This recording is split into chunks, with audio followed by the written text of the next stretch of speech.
Mr. Braun.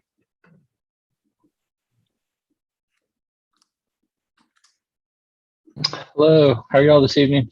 Hey there. I have a Henry Carrison on here, but I didn't have him on your list. Is he with you? Not that I'm aware of. Okay. Are we good to go now, Amanda? I think Mr. Braun has two others that are going to join him.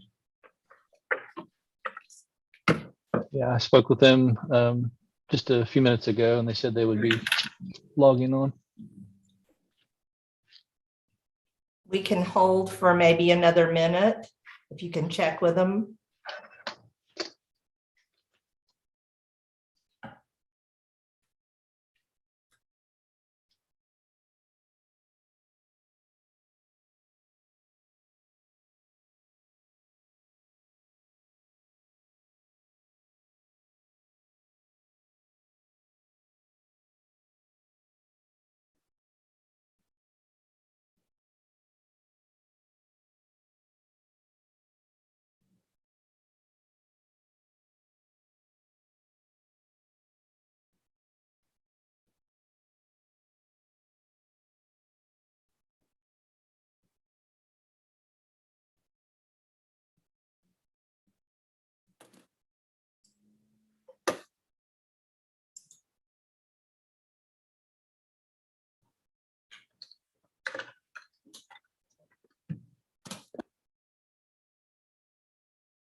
Hey, I have a question.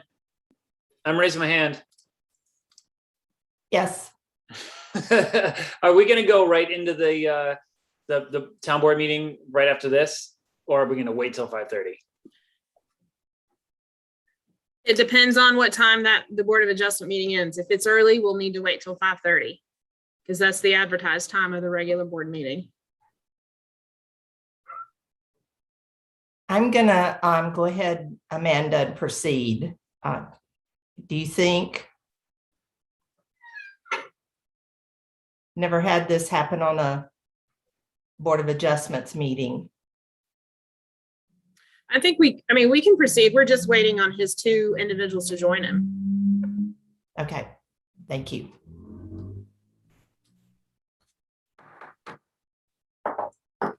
Good evening, everyone.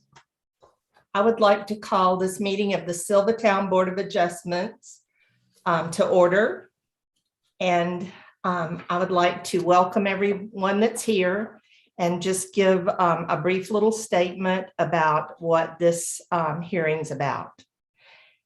A quasi-judicial meeting is an evidentiary hearing where the Sylva Town Board of Adjustment will make a decision based solely on competent, material, and substantial evidence in the record.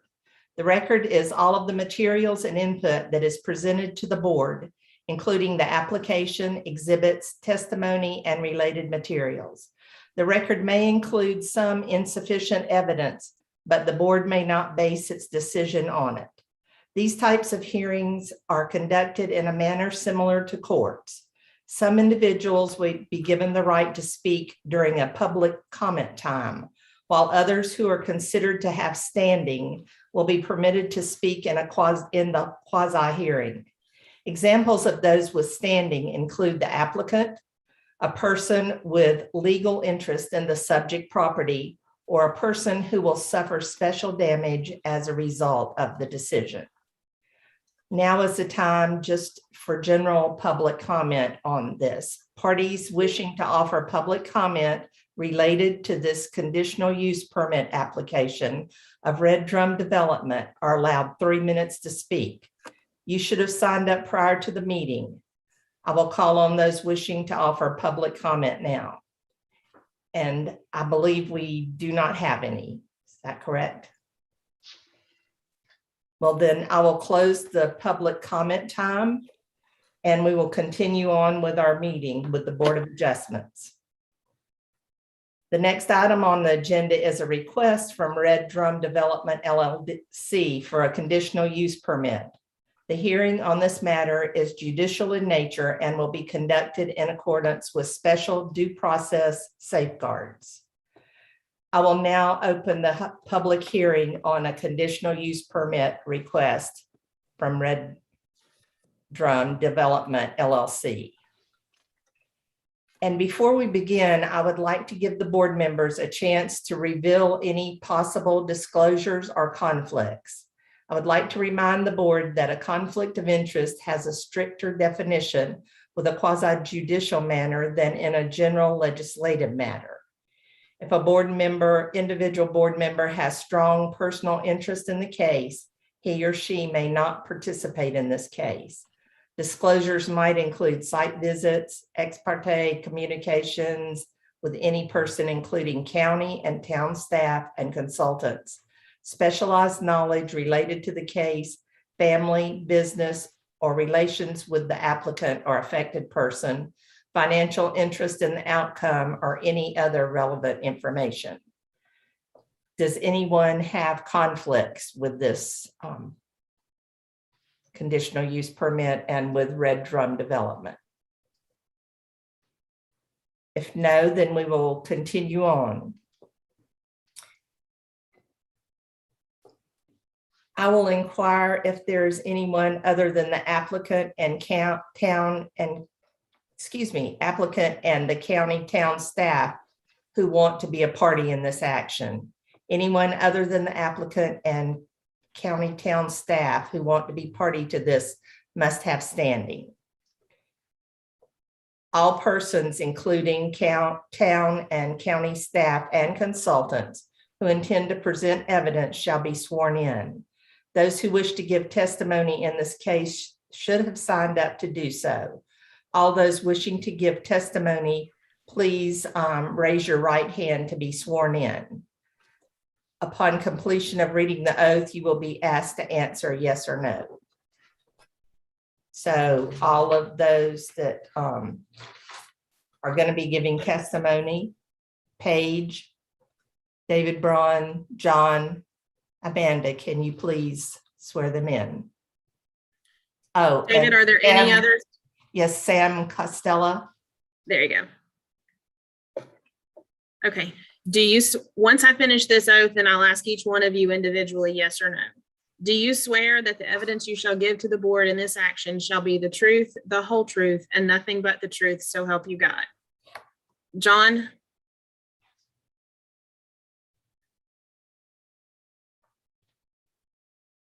John, you're muted.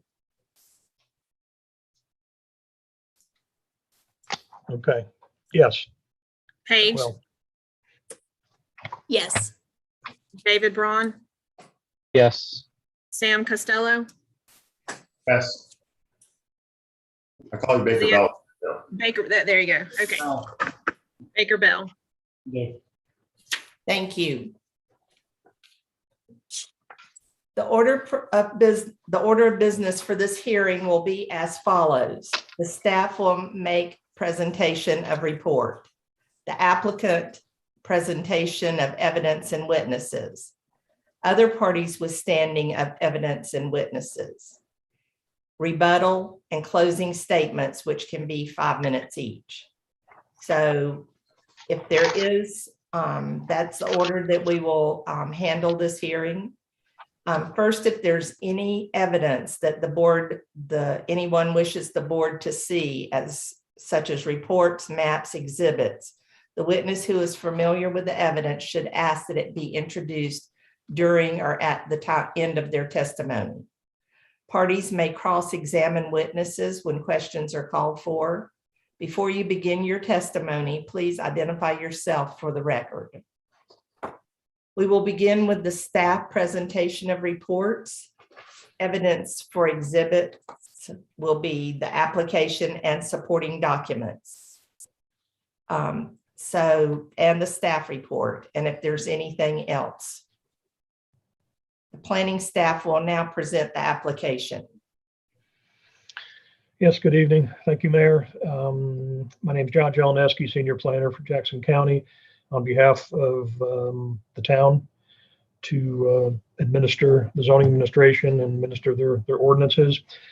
We have an application before you tonight. The applicant is Red Drum Development LLC. Property owner is Fly Rod Holdings LLC. Location of the property. Amanda, did you share the screen? Yes. Okay. Do you all see that Yes. screen showing up? Yeah. Yes. The location of the property is 1585 East Main Street. PIN number is 7641718186. It is the property on the corner, just below the entrance to the high school, the north entrance to the high school. And that is on Jones Street and Highway 107. The highlighted property here is the property that we'll be discussing. The property zoning currently is Business 3, and the ordinance section for the request is Article 6, which is the conditional use permit section. Description of request is the applicant is requesting a conditional use permit to allow for automotive service business in the Business 3 district. Currently in the town of Sylva, the town of Sylva allows for commercial, artistic, manufacturing, and repair activities in the B3 district only when a conditional use permit is issued by the town of Sylva Board of Adjustment. The background is that the subject property is 0.72 total acres and is bordered by professional offices to the south, Smoky Mountain High School to the east, and the intersection of Highway 107 and Jones Street here. And the property is currently vacant. However, the previous business use was a convenience store, gas station, which has been raised. Site findings, the applicant has submitted sufficient documents for a conditional use permit review. Article 6, which is the conditional use permits section in the ordinance, 38-152 in that article is the procedures. The applicant has submitted a concept plan for review, and I've applied your ordinance to that. B, in that section, call for the public hearing, which you have done. C is the tenants, which you'll be reviewing shortly. And then in addition to any other requirements provided by this chapter, the Zoning Board of Adjustment may place additional conditions in the conditional use permit to ensure that the use will be harmonious with the area in which it is proposed to be located and adheres to the spirit of this chapter. All additional conditions shall be entered in the minutes of the meeting, at which point the permit is granted. The certificate of conditional use permit on the plans submitted here within. All conditions so imposed shall run with the land and shall be binding upon the original applicant, as well as the applicant's heirs, successors, or assigns. During the continuation of the use conditionally permitted, all conditions assigned by the Zoning Board of Adjustment shall be related to one or more of the following concerns. Section 38-153, required public purpose for assigning conditional use permits. There are 10 standards in that article that have been applied to the concept plan, and I'll go through those with responses. Number 1, we flip to the plan. Traffic safety, congestion, and visibility. The proposed use would be an automotive service business. This business type is expected to have deliveries and removal of products associated with vehicle maintenance and repair, which would be miscellaneous fluids, etc., as well as related customer traffic. The location of this property and ingress-egress of the driveway would not appear to burden local traffic or vehicle movements, as Highway 107 and Jones Street intersection is signalized. So there is a traffic signal here. And then also there is a one-way in off of Highway 107 and a two-way out to Jones Street to get back to the signalized intersection. Number 2, parking consistent with the ordinance parking schedule 38-77. This proposed development will need to comply with the town of Sylva's parking schedule, which will be reviewed at the time of final site construction submittal, construction plan submittal. Currently, the amount of parking space is shown, and then of course this one in front of the dumpsters, which is not sufficient or adequate. They would have to tweak the site plan slightly to make sure that the amount of parking that is required is on site. And we do count the spaces inside the bays for service, and then also queue outside. So as long as there's enough spaces here where the dumpster is not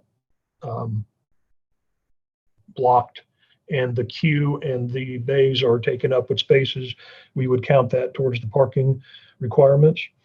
That would be reviewed on the final site construction plans. Number 3, adequate vegetative or structural buffers between residential uses and all other uses. The proposed commercial use of an automotive service business will be adjacent to other commercial uses to the north and south of the subject property, with Smoky Mountain High School to the east. This proposed development will need to comply with the town of Sylva's landscape regulations, including interior plantings and buffers along the property rights of way, which will be reviewed at the time of final site construction plan submittal. Your landscape requirements call for buffering along the frontage here, which they do account for. And so we could get landscaping there, but it also calls for landscaping islands and around the building. So that would have to happen on the final site construction plan. So we would be looking for that and applying those standards at that time. Number 4, adequate space for traffic ingress egress. An existing driveway currently provides ingress egress, which will become a one-way entrance approximately 20 foot in width. The access on Jones Street will be two-way and offer safety of a signalized intersection. Number 5, adequate stormwater drainage. The proposed development will need to comply with the town of Sylva stormwater regulations, which will be reviewed at the time of final site construction plans. There is currently, they've accounted for some stormwater treatment in this area at the south end of the property. Your ordinance calls for treatment of the first flush of the property of impervious surfaces. So we'll be looking for those calculations at the time of review for final site construction plans. Number 6, adequate landscaping along all public roads. This proposed development will need to comply with the town of Sylva's landscape regulations, which will be reviewed at the time of final site plan submittal. Again, we will be looking for landscape buffer or street trees along the front of the public road rights of way. Number 7, that signs consistent with Article 4 are designed, placed, illuminated, and landscaped in harmony with adjoining properties. And of course, any proposed signs will comply with the town's sign regulations. Number 8, that outside lighting is screened, turned off, or directed away from residential neighborhoods. Lighting per the NC State Building Code would be required for lighting the building, entrances, etc. Parking lot lighting is not proposed at this time.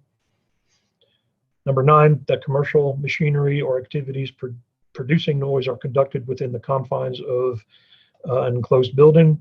The applicant has stated that all business activities will be conducted within the proposed structure. Real quick, this proposed building will be the proposal is a snappy loop, so express oil change. If you're familiar with those, all that those activities take place within the building. Number 10, that the design of the proposed building and its use shall be consistent with the surrounding character of the neighborhood and purposes of the zoning district. The proposed structure will need to comply with the architectural standards set forth in the Town of Sylva zoning ordinance and will be reviewed at the time of final architectural plan submittal. Again, we do have architectural standards in the ordinance.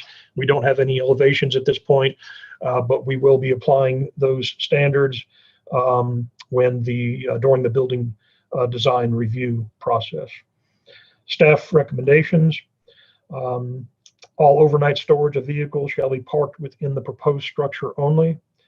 No outdoor storage of materials, equipment, or oil containers, etc., shall be allowed on this property unless the applicant screens the storage area with an opaque fence not visible from the public or public right-of-way.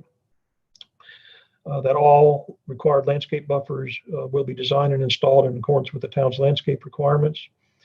All proposed signage will be in accordance with the town's sign regulations, and that final site design will need to comply with the town of Sylva stormwater standards. That's my report, Mayor. I'm happy to answer any questions. I'd like to submit my staff report into the record as evidence, please. Thank you, John. Is there any other staff report, or does the town have some staff have additional to add? Then I will ask if the applicant wants to cross-examine the planning staff. No questions from the applicant. Okay. Are there any other parties present that have standing that wish to question the planning staff? Now, are there questions from the Town Board of Adjustments or from the town attorney? And John, may we remove that so I can see the entire Oh, board? sorry. Thank you. Real quickly, No Mayor, I just wanted to add that the planning board did unanimously approve or recommended approval for the conditional use permit on this project. Thank you, John. David.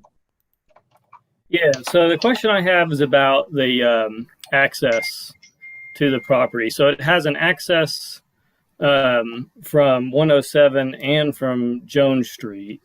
So I'm wondering, if you look at that property and the adjoining property, it's two businesses and there's 6 or 7 accesses. There's like curb cuts galore along 107 right there. I don't know if the new plans have this property with a curb cut on 107 or just Jones Street. And I'm wondering, is it worth, could they do with just the one on Jones Street and we can eliminate one on 107? Is it worth, since 107 is about to redone, for us to stipulate that now even at all? Any input on, do they need 2 entrances? In my Well- opinion, go ahead, John. Well, I think for the safety of ingress egress, it would be best to have a one-way in off of Highway 107 and exiting to a signalized intersection for safety. The property already has 2 legal curb cuts to the property. So I don't know what your authority would. That be a legal question to Eric? I don't know what your authority is to eliminate one of those based on that, when they actually currently have 2 that are legal by the and approved by the NCDOT. And by the way, the DOT will have to review and approve a new driveway permit for this project. It doesn't end here. So they will be reviewing it because they have jurisdiction over those 2 roads. Thank you, Okay, John. So that's not a condition that we could put on it, because I don't feel like it's safer having an entrance on 107. I feel like it's safer just to have one signalized entrance, and that's on Jones. It's not an entrance on 107. It's an entrance to the property. It's not an exit to 107 from the property. Right, it's an entrance. I feel like it's safer to enter through a signalized intersection, but it doesn't sound like that's something we can't put a condition on Correct. in these things anyway. Okay. Okay. Thank you, David. Any other questions of the planning staff? All right, we will now move on, and the applicant may give a presentation of evidence and witnesses. Do you have any other exhibits that are not already admitted? Mr. Braun?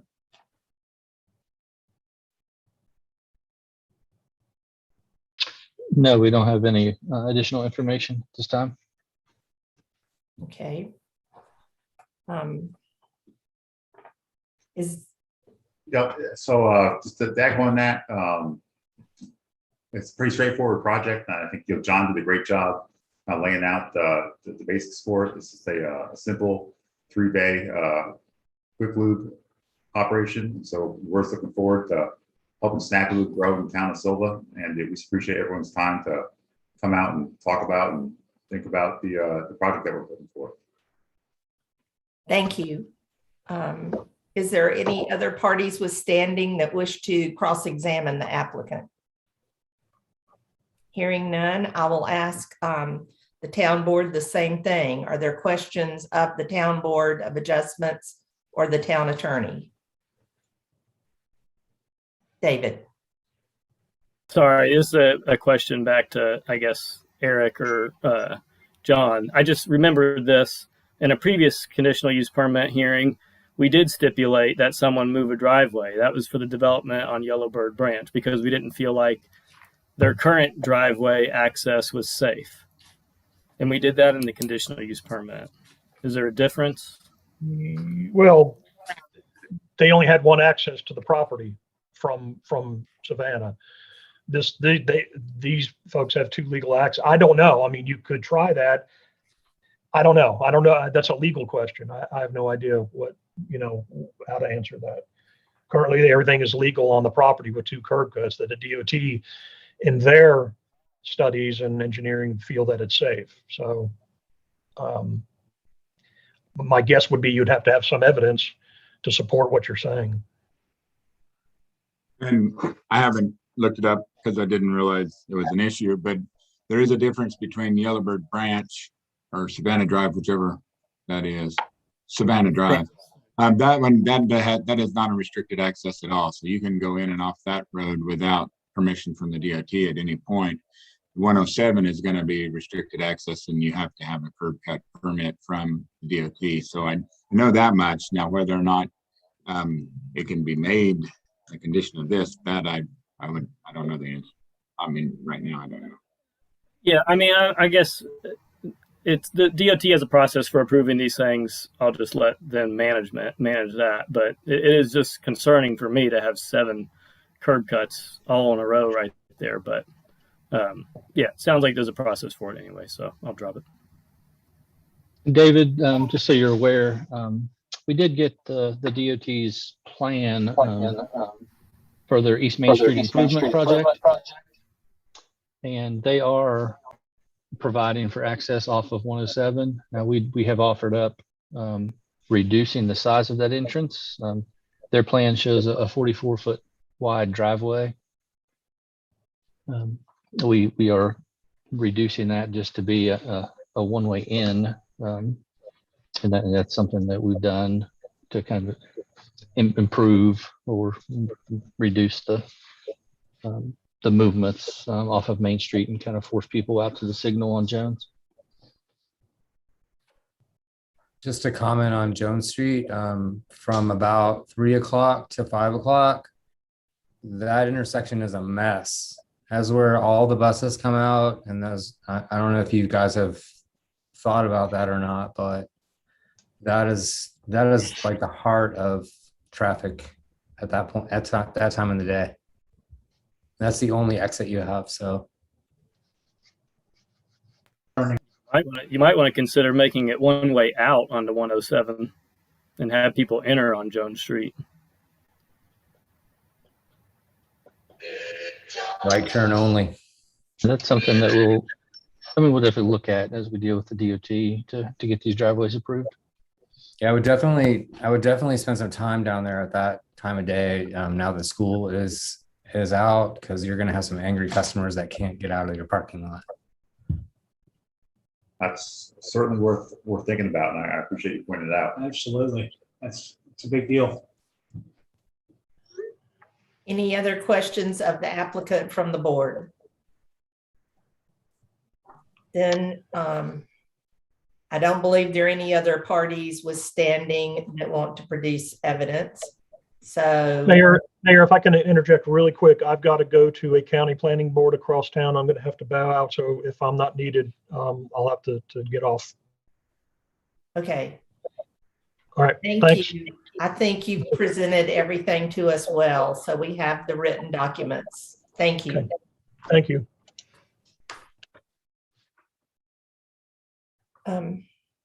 Next is rebuttal, if there's any, and out from the applicant, if you want to question anything that our board has said or that John has done. No rebuttals from our side, but thank you. Okay, thank you. Closing statements. Are there any closing statements from y'all? And John, if you're still there. I think from our side, we appreciate everyone's time, and we're excited to help a small business grow in Sylva. Thank you. We're glad for all new businesses.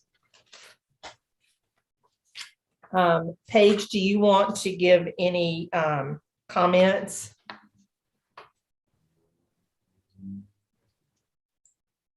Only that the planning board's recommendation was unanimous to recommend you all approve this. Thank you. I'm going to ask if there's discussion from the board, and I will ask Ben if that's what. Yeah, thanks. So I just wanted to say again, planning board worked really hard on this. These types of things are hopefully going to go away when we do the rewrite on our ordinances, so we don't have to plan it, jump into this. But I think it's important in these situations to follow the recommendations of the planning board. And I appreciate all the work they've done. And I look forward to approving this when the vote comes up. Thank you. Anyone else? I just have a question about the process. Can you guys explain like how you get rid of the excess oil? I mean, maybe that's a pedestrian question, but I would like to hear that. That's referred to us. Yeah, I'm trying to. You said what your question was, how do you get rid of the excess oil? Yeah, just I guess a lot of us are concerned about the environmental impact of a business like this, and Sure. I'm just wondering if you could speak to that. Yeah, nothing is stored underground as things used to be, I think, many years ago. Now things are more heavily regulated. Things are all stored in tanks and removed off-site once a week.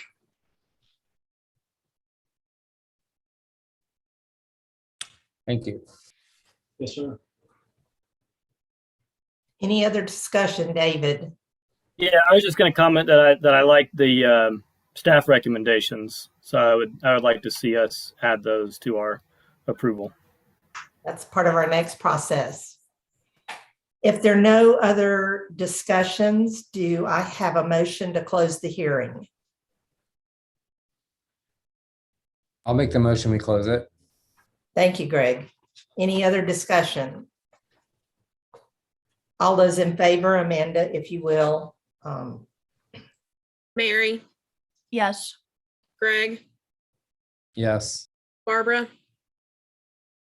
You're muted, Barbara. Yes. David, Yes. Ben, Yes.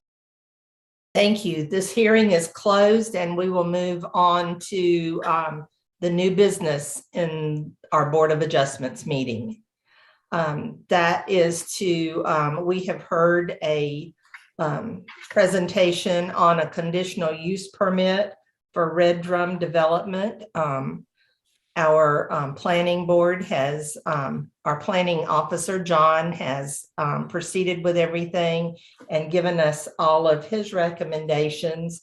And the planning board has met on this. So the added things that the staff recommends is all overnight storage of vehicles shall be parked within the proposed structure only. No outdoor storage of materials, equipment, oil, etc. shall be allowed on this property unless the applicant screens the storage area with an opaque fence and it's not visible to the public.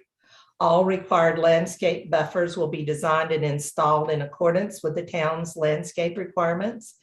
All proposed signage will be in accordance with the town's sign regulation, and the final site design will need to comply with the town's of Sylva's stormwater standard. Those are their recommendations. What we have to do is make the decision on the following 4 tenants to make sure these are all true and approved in order to grant the permit.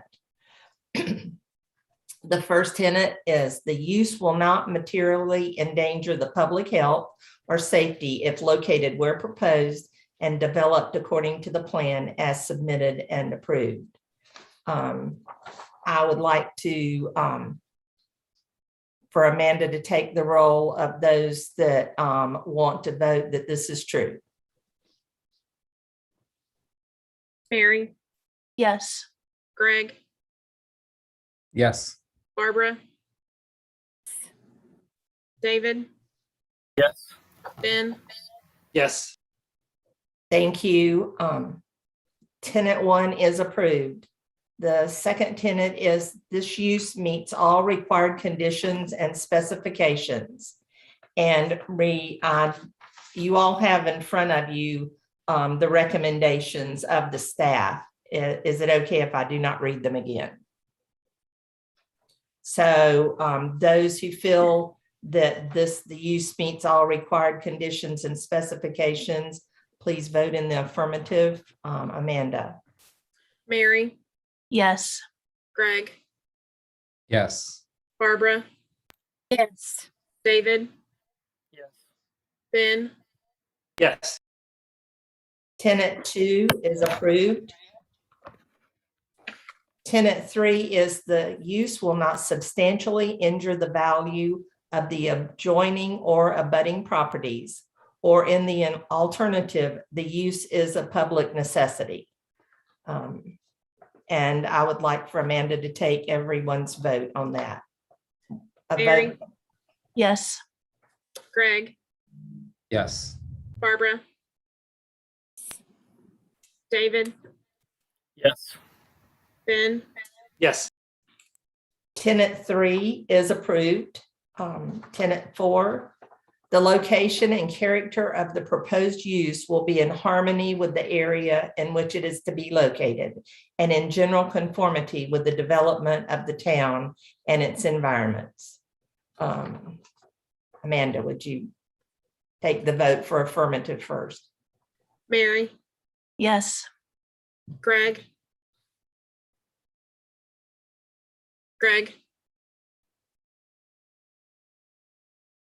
Sorry about that. Yes. Barbara, Yes. David, Yes.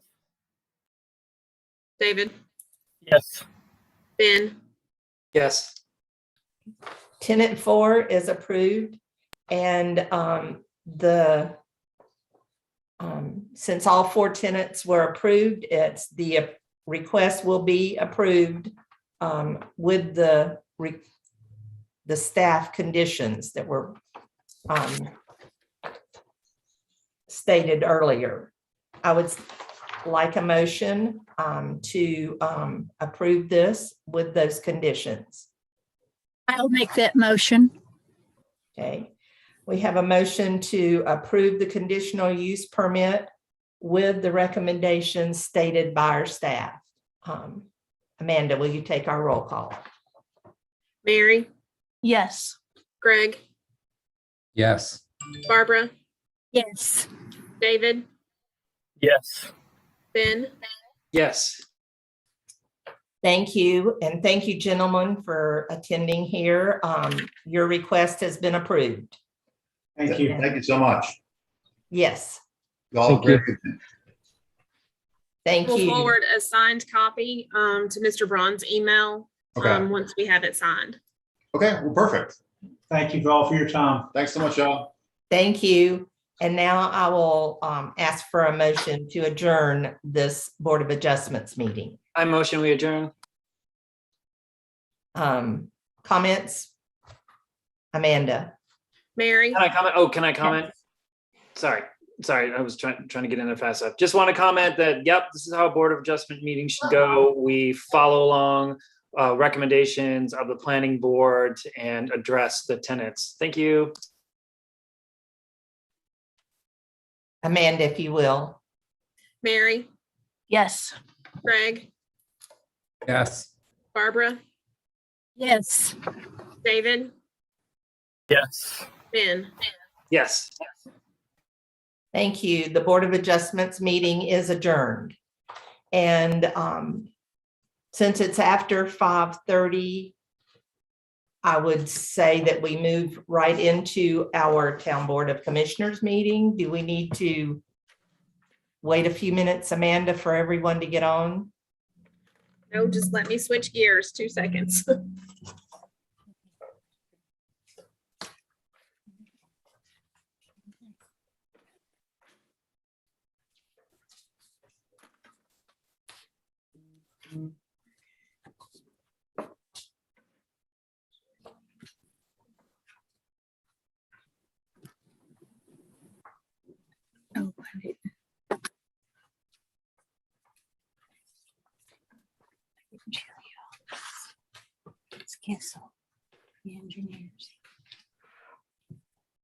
Okay, it looks like I'm missing Ian from Kessel Engineering. Jake, have you heard from him? Ian is on vacation this week, so Okay. Rich Adams and this is Patrick Bradshaw. Okay, But Rich Adams and I'll be covering his piece. I got you. Thank you. And Patrick has not joined yet? Yes, I need to change my screen name for you. Oh, I'm sorry. Okay. I can change, so, and then we've got Rich. Okay.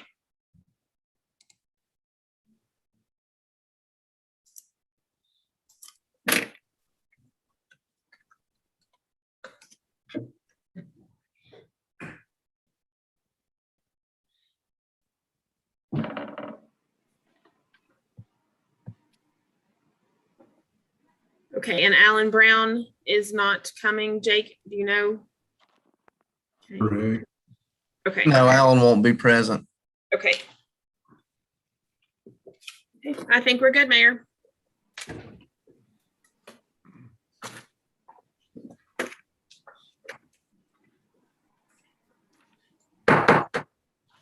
Good afternoon, everyone. I'd like to call the Sylva Town Board of Commissioners regular meeting to order. And I would like to welcome everyone that's here.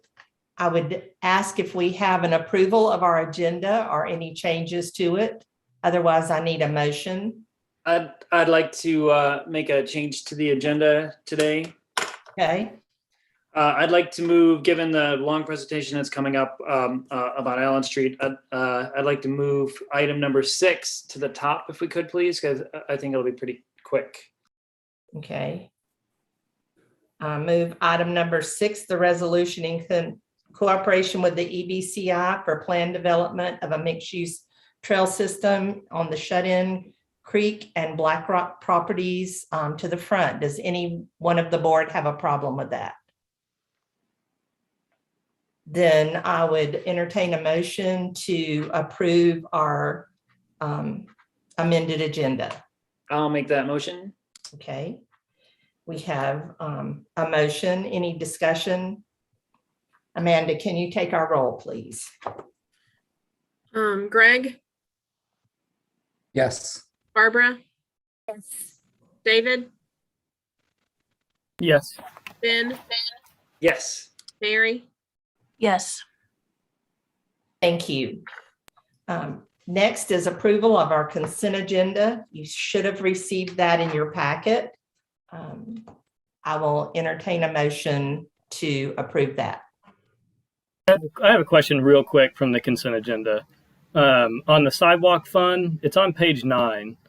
What is the 189,200 back into fund balance from the sidewalk fund? So I feel like that thing should be at more than 164.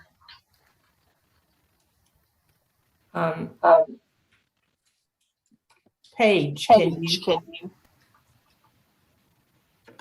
Since Lynn is. Yes, I think that was a transfer from 107 from last fall. It has to be 107 because we haven't done anything else with the Skyline Drive one recently. Why would it have transferred out of there for 107? Shouldn't we just be keeping that 107 money in that fund? I mean, we can figure it out later. I'm assuming it's not a mistake or anything like that, so we can approve it. I was just kind of curious just keeping track of that fund. Yeah, let me check with her next week. Okay. I'll make a motion. We approve the consent agenda. Thank you. Is there any discussion other than that we just had? Okay, Amanda. Greg, Yes. Barbara, Yes. David, Yes. Ben, Yes. Mary. Yes. Thank you. Consent agenda is approved. Now is the time in our meeting that we ask for any public comment that does not have anything to do with items on our agenda. Amanda, do we have anyone wishing to comment? No, ma'am. Okay, thank you. Then we will move on from that. And for our mayor's report, I only have one thing, that I attended a meeting with Altice, USA, which is a company that is going to be part of Morse Broadband and Optimum. And they were presenting the school board with some iPads. So it was good to see them here, and they plan to do some work with broadband, helping us with that here. So that's all I have. Thank you. Greg. Nothing tonight, thanks. Barbara. Nothing other than we're working on MSSA. We're trying to get our promotions committee, up and running a little better. So it looks like we're hopefully going to get some more participation. Thank you. David. No, I don't have anything tonight. Thanks. Thank you. Ben. Yes. Hello, good evening, everyone. So for my commissioner's report tonight, I'm compelled from a public health standpoint to let you all know how serious the current state of COVID-19 with the Delta variant has become in Western North Carolina. Currently, we are experiencing an overwhelming increase in the number of infections, ER visits, and hospital admissions consistent with what we saw in January. Before I go any further, I have to point out at this current state surge, the cases, hospitalizations, and suffering we're all seeing is limited to the unvaccinated. Again, this for the unvaccinated is your pandemic. It is not for the vaccinated folks. We are not seeing vaccinated, only unvaccinated people. Our local healthcare system is being pushed to the breaking point. Haywood has been on and off diversion. Mission has been closed for transfers other than trauma and cardiac, and Harris is at capacity. All the ERs are experiencing what are known as holds. Those patients that need to be admitted to the hospital but cannot because there are no beds, and they're left holding in the ER until something opens up. Sometimes these patients are in the ER for days. These holds are not optimized healthcare. They are pushing the ED staff members well beyond their normal duties and, quite frankly, to their breaking points. The system is still seeing regular illness, but that is now in competition with those who are arriving for COVID care, again, who are unvaccinated. Last week, there were 150 new cases in Jackson County. The positivity rate has increased dramatically over the past 3 weeks, going from 3% to 19%. That means 19% of the people that are tested throughout the entire county are coming back positive. COVID positive inpatient census at Harris is ranging from 9 to 17, and it's been as high as 21. 90% of the COVID admissions are unvaccinated people. Hospitals are once again restricting visitors. So what has changed? So what's changed is this: we are now dealing with the Delta variant. This is the same variant that ravaged India and Great Britain, and now is here in Jackson County. And we know it's the Delta variant because we're seeing it in sewage water, and the number of Delta variant particles is off the charts on TWAS's test. So why is Delta different? So there's something called the R0, and that is the measure of infectivity of a virus. So basically the original COVID, very much like the flu, R0 of 2. So that means a person gets infected and they typically infect 2 other people. So what's happened now is with the Delta variant, the R0 is 7. So that means every person one person infects 7 others. They in turn infect 7 others, each of those folks. So basically it's raised to the power of 7. So the good news is that if you're vaccinated, you're protected from the Delta variant. And the other good news is that vaccinations are going up. People are starting to get the message, mainly because I think they're getting to know folks that are getting sick and winding up in the hospital, and they're realizing they need to get vaccinated because this is real. And in Jackson County, they were given about 20 a week. Pretty much the steady state. Last week, there were up to 170 new vaccinations given. But again, it's 6 weeks before you're fully protected. So the sooner one gets vaccinated, the better. That also brings up the fact that now there's more people getting vaccinated. I talked to the health department, and the vaccines are starting to get a little bit scarce. So if you're going to get it sooner than later. I wanted to touch a little bit about kids with COVID, because I have a 7-year-old. The number of kids that are getting COVID are vastly underreported. Typically what happens is parents get COVID and they call the pediatrician and they say, I have COVID. My kids are cough, cold, whatever, they seem sick. They say, stay home. It's probably COVID. It's assumed to be COVID. They never get tested, so they don't really show up on statistics. Good news about kids getting infected is that they don't have the respiratory issues just because of their physiology, but they're still getting some of the long COVID issues. They're still getting the cardiomyopathies, so they're not unaffected. So the message is when unvaccinated parents bring COVID home, their kids get sick. So what's my message here? My message is it's not over. So if you're unvaccinated, you should be really worried about Delta variant and get vaccinated now. Vaccines are safe. The Delta variant and COVID is not. There have been over 300 million doses of vaccine given so far. It has proven itself to be safe. If you're not vaccinated, stay home. If you have to go out, wear a mask. Take care of people around you. Take care of your community. Take care of us in the hospital that are seeing this surge coming. And if you are vaccinated, you've got your armor on and you can feel a sense of security, but make sure that you're still taking care to not for your kids, for your kids that are unable to get vaccinated. Like my 7-year-old daughter cannot get vaccinated yet, so I have to be extra careful when I come home from work. So in closing, I just want to say, give us a break. You know, we in the healthcare are really being pushed beyond what we should be. And it's all because of folks not choosing to get vaccinated. So, so be careful out there, everybody. That's it. Thank you, Ben. Mary. I just want to say I went to meet the teacher tonight before our meeting, and I noticed 107's traffic is definitely increasing. So I just ask that we all practice patience and kindness as everyone floods back into Western North Carolina to go back to school. That's all. Thank you. I didn't miss anyone, did I? My screen moved around. Okay, I will now turn to our town manager. Paige, can you give us an update? Yes, so we have a new Skyland Drive sidewalk project coordinator with DOT named Garrett Higdon.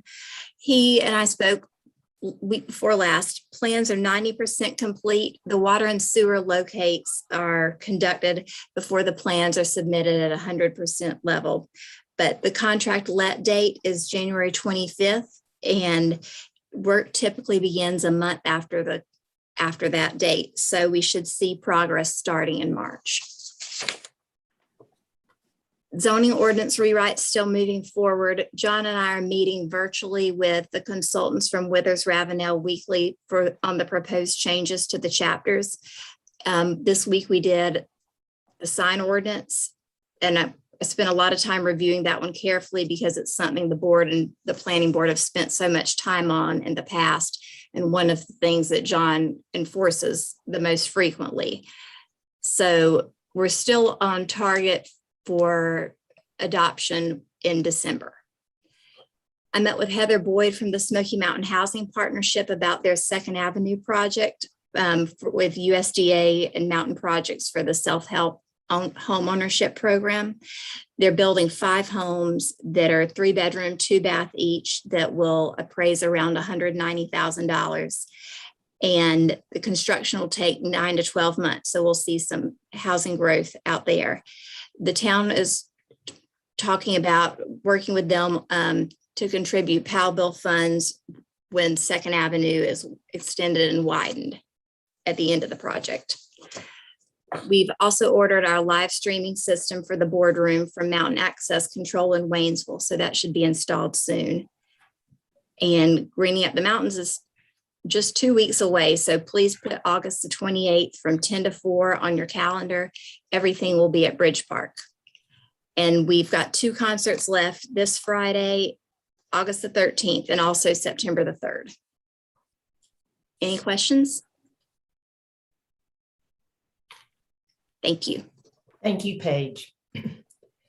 Next is fire department. Do you have a fire department report? I don't see Mallory or Mike. The only thing I would add from them is we met to interview candidates for the fire services coordinator where the county advertised the position, and Mike Beck's been selected. Thank you. That is the end of our report. So we will move on to new business. And our new item, agenda item 1, is the resolution in cooperation with the EBCI for plan development of a mixed-use trail system on the Shutting Creek and Black Rock properties. And I will welcome Joey Al and also Ben, if you want to give us a brief overview of this. Yeah, I will. Thank you so much. Thanks, Joey, and thanks for all the work you've been doing on this. So again, all of us, we approved moving forward with the concept of the trails that were presented to us by Sylva. Geez, it's a long time ago that we did that, but now we're finally starting to kind of see things happen because of some of the things with unique aspects of Pinnacle Park. We were in the position where we weren't getting our approval from Land and Water to move forward. So we asked Land and Water just to approve Black Rock, which is on the other side of the ridge and goes hand in hand with Shut-In. So they were kind enough to do that. So both Shut-In, which is owned by the tribe, and Black Rock, which is owned by us, both have our Land and Water approval to move forward with the trail system. So the plan is we are going to put out an RFP for master plan together, which is going to be funded half by the town of the Fisher Creek Fund and half by the tribe in order to get a master planner to come up with big picture plan, not just the trails. We've got our trails, our trail concept there, but what's going to happen with access and safety and a number of things. And this is why you pay someone to come up with, all of those answers. So Joey has had me out at in front of the tribal council last week. I spoke to them and answered some questions, and that's why I've asked him to come here tonight in case there are any specific questions. Basically how this will go down, I'm hoping that tonight we'll approve this and then we can move forward, putting the RFP out in September, basically choose someone towards the end of September. They can get to work coming up with a plan, and then towards the new year for the grant funding cycles, we'll have our plan in order. And at that time, clearly the actual construction of the each parcel will be the responsibility of the owner of the parcel. So Black Rock, we will pay for our trails, however we fund that, and then Cherokee will do the same thing for theirs. Hopefully we can get to the point where we can find grant funding for the whole project, and we can still continue to work together. So I'm going to let Joey just say a couple of things, and if you have any questions for either he or I, please feel free. Thank you, Commissioner Ganey. Good evening, everybody. Mayor Sossman, it's good to see you again, commissioners. It's a pleasure to be with you this evening to support Commissioner Ganey on this effort. As he mentioned, we brought the similar resolution to Tribal Council last week that was approved to enter into this cooperative agreement with the town of Sylva for the purpose of pursuing a master planning development document for both Black Rock and Shut-in Creek. We have put in about a year's worth of work through Nantahala and our communications with the town of Sylva to get to this point. And it is, after discussion with Jake Scott, Paige Dowling earlier this year, and Ben this summer, we started to formulate a plan on how to best approach this project. And given the design that was created by the Nantahala area Sorba chapter, we feel that it is most beneficial to both the town of Sylva and the Eastern Band of Cherokee Indians to co-develop, given that aspects of the trail will cross the boundary between Black Rock and Shut-in. And on our end, the tribe has ample experience in managing these kind of projects. You may be familiar with Fire Mountain Trail System.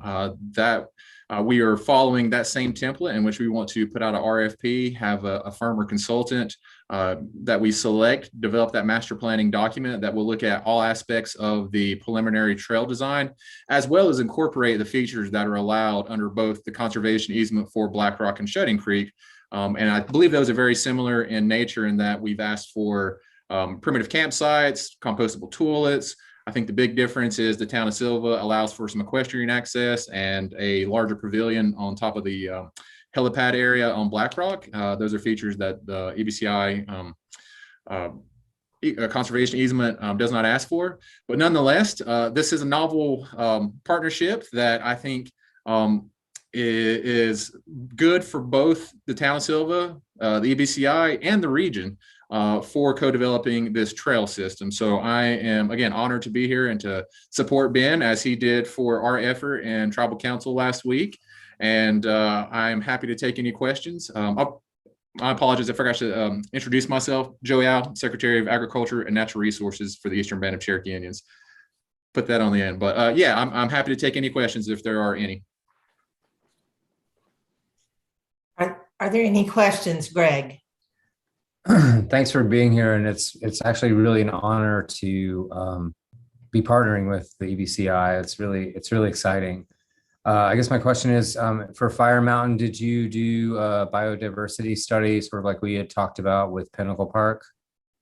We did not, because of the landscape. Of course, it wasn't. It's our part of our contiguous Qualla boundary. That parcel had been purchased from enrolled members. We have what are called possessory holdings that are akin to deeded or fee simple land holdings, as you'd find in any county in North Carolina. That biodiversity study was not initiated, given that area already had existing trails on it, and there was no development in the area.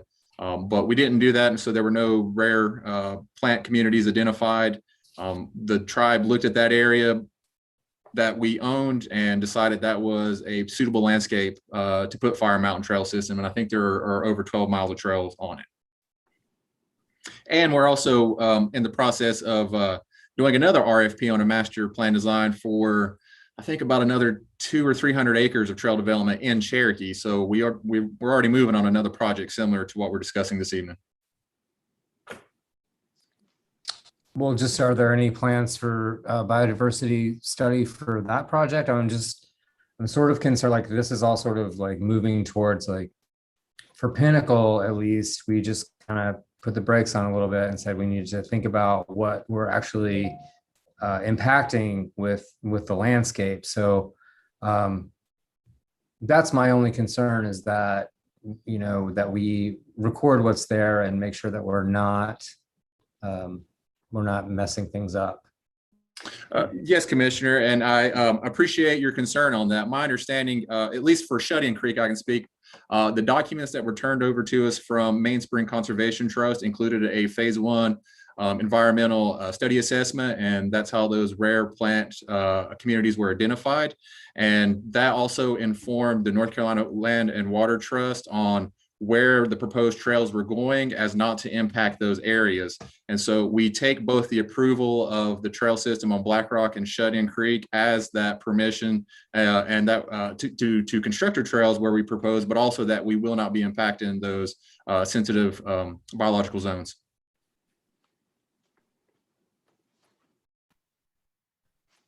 Any other questions, David?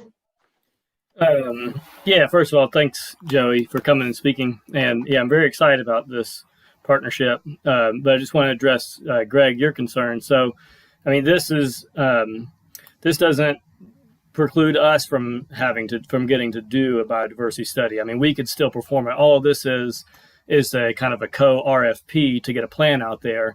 And then with a plan, we kind of have the advantage of doing a much more limited biodiversity study. We could have someone come in and just look where the trails are proposed and make sure that we're not disturbing any plant species. So in some ways it's good and to go ahead and get a study like this done and have a master plan, because that can help make things like those biodiversity studies go a lot quicker. So we can still do that even with this resolution. This just goes ahead and gets us a plan put together in partnership with the tribe. Yeah, I would agree with that. I just want to make sure that it's part of every discussion that we have. Thank you. Ben, did you get a chance to talk with Jay about it? I know it's not technically part of Pinnacle Park, but I did. Yeah, no, Jay. Yeah, I did actually talk to Jay, and Jay, yeah, he sounds excited about it as well. And he was actually talking to. Sounds like he was talking to Wes about different ways of maybe rerouting a little bit through Pinnacle and that kind of thing. Because at the end, as it stands right now, we still have to come up with a way to get to these trails from Sylva. But that's going to be part of the planning. I mean, this is our first step that we have to take to get things going. We're still a ways off from the final product and digging. Any other questions? What are some of the ideas about how you would get to this parcel from Sylva?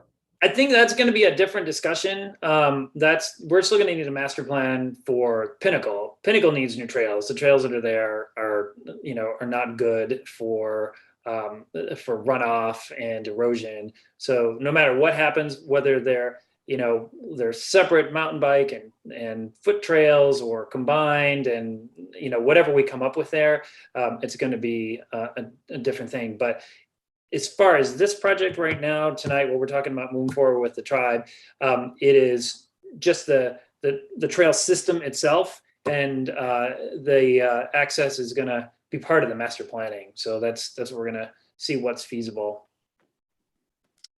Yes, Joey. Commissioner McPherson, if I may also add, we had concern from our tribal council about the residents in that area and the anticipated increased traffic from accessing those trails. And what we communicated to them last week is that this, as Dr. Denny said, this is the first step to get that master plan. And what we would then do is scope community members in that area to get feedback on what increased traffic would look like in that area. And I'll also add that when we closed on these properties, the tribe in our resolution gave the town of Sylva a right of way to access the Black Rock tract through tribal lands off of Old Soco Road onto Black Rock Road. And simultaneously, the town of Sylva gave the tribe a right of way to access Shut-in Creek through the Black Rock tract down into Shut-in Creek. But yes, that's a concern that what you stated was also a concern of our tribal council, and we intend to address that as well. Thank you so much. Just got to put that bug out there. Thank you all. Is there any further discussion? Then I was just to wrap it up, just say thanks again. This is super exciting to work with the tribe. Again, I don't know when this has happened, where you've got town of Sylva and the tribe working together. It's a great partnership, and I hope we find other partnerships like this in the future. I hope this kind of sets a precedent. Yes. Thank you, Mr. Secretary, for being here. And I just wanted to kind of remind everybody, I'm sure you've read this. This is just a resolution to cooperate with the Eastern Band in planning mixed-use trails on the Shut-in Creek and Black Rock properties. And if Paige wants to say anything, but what it will do is we will bear half of the cost of the planning, which will not exceed $20,000. And Paige, if you need to clarify anything. That's correct. And it will let the tribe develop the RFP and contract with the consultant. Yes. Are there any other questions about that?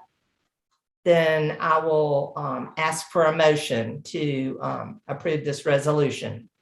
I'll make that motion. Okay. We have a motion to approve this resolution, and I won't read the title again, but to cooperate with the Eastern Band of Cherokee Indians on this resolution. Any further discussion? Then I will call for a vote. Amanda, if you'll take our roll. Greg, Just want to say thanks for your work on this, Ben, and Joey for being here, and I vote yes. Barbara, Yes. This is a great idea. Ben, Yes. Mary, Yes. David. Yes. Thank you all. The resolution has been approved. Thank you, Joy. Thank y'all very Ben. much. I look forward Thank to you, working with Joey. you. Thank you. Y'all have a good evening. Thank you. Now we'll move on to the second item on our agenda, which is the Allen Street landslide presentation and update from Civil Design Concepts, Wooster, and Kessel Engineering Groups. And I will turn it over, I guess, to Jake and to Paige to introduce the people. Yeah, I'll start with some introductions. Patrick Bradshaw's with Civil Design Concepts. He's here to speak on the repair strategy and some basic costs. Rich is with Worcester and their contractor. You've seen a lot of their work here around, and hopefully you were able to see the materials we sent out last night and are ready to come with questions and stuff. So without further ado, if Paige, if you don't have anything, I'll turn it over to Patrick and Rich.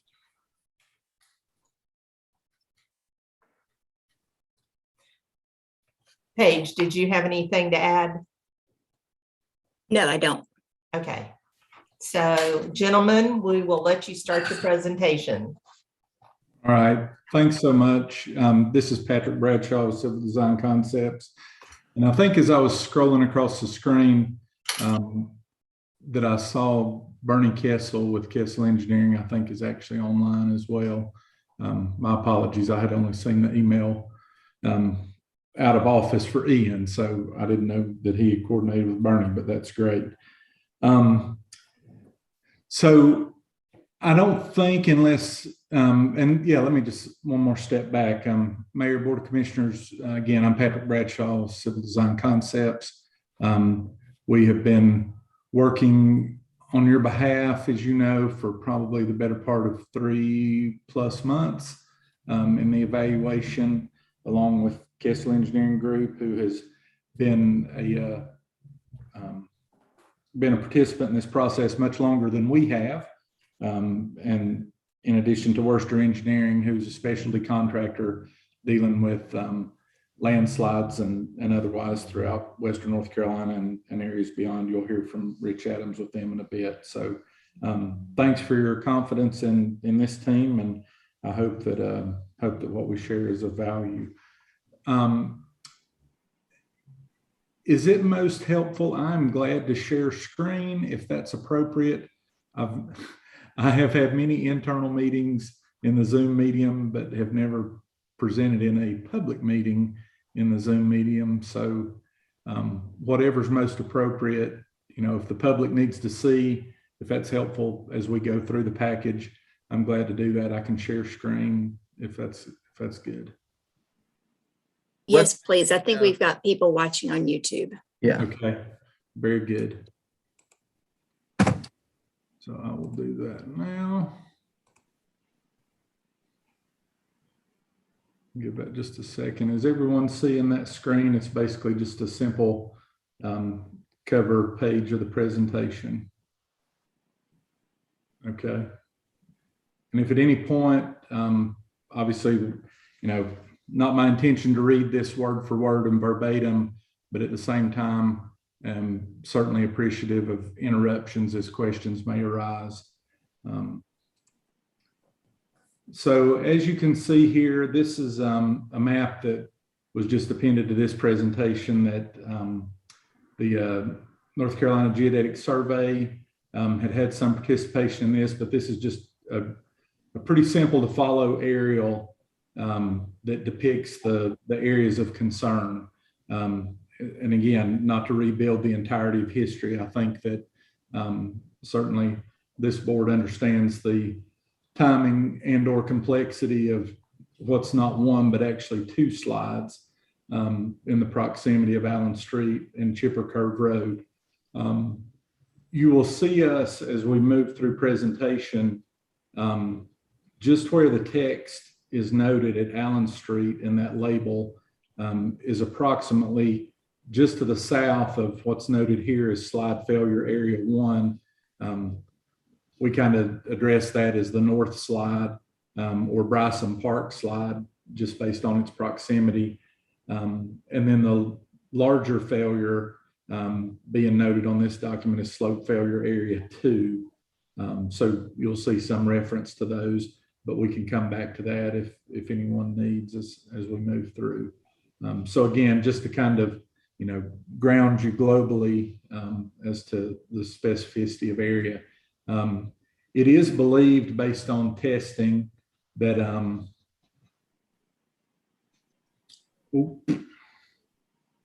have locked up. Am I back with you? Yes. Okay. I think I had locked up for just a moment. It is believed by specific testing that, and Bernie may speak to this as we move through in a bit, that there is a defined residual soil area separating these two slides. So it's not believed, based on their exploration, that it is one continuous slide, if you will. There is separation in those slide materials and areas.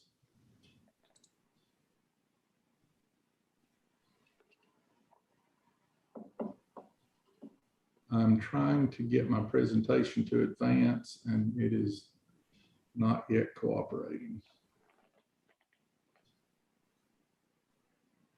Am I still with you in Zoom? Yes, sir. Okay, there we go. It's just lagging for whatever reason. My apologies. Okay, so just a little bit of, a little bit of process and timeline. In addition to Rich Adams, Bernie Kessel, Ian Johnson, and myself, we are most appreciative of the assistance of Jake Scott and Paige Dowling, their help from the town's perspective. We began meeting on a regular basis in late May and really just outlined some certain objectives that kind of bring us to this point today. Number one, we felt it important to obtain some additional soil borings. Obviously, the analysis of that same data, which Kessel and their group prepared, then turning that information over. There was already a good baseline of information, but as we started just digging in, from a specific area evaluation at each slide, we felt like, a little more information in areas would give us a better assessment of what was going on. So we identified those. Kessel produced that data. And then Worcester, Rich Adams and his group began to prepare preliminary design and slope repair plans. That progressed for a number of weeks. We've had interface with Tuckasegee Water and Sewer Authority, as there are obviously specific water and sewer facilities in proximity to the slide and to Allen Street. In addition, I think Jake has had discussions with dry utility providers. When I say dry utilities, being power, cable, electric, those varieties, things that are in this particular case are overhead predominantly.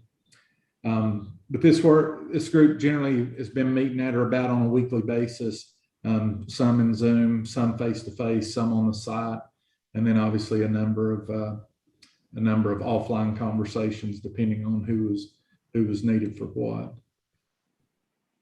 To turn to just kind of step one of that, individual data that was obtained by Kessel through the procurement, let's say, of additional soil borings. You'll see, and I've just kind of crudely highlighted some particular items here, but these are just excerpts, if you will, from their full report. So now, in fact, I think in the Allen Street area, Kessel has performed a total of 3 separate reports, which are, obviously should be taken in their entirety. But specific things we were looking for is, number one, are these slide areas still moving? And I would just generally say yes. They have imparted inclinometers, which is a rather sophisticated way of saying that they can measure that lateral movement at points in the slide and at different depths to understand that. Bernie, if you feel compelled to jump in here, as I am not the resident geotechnical expert, feel free to do so.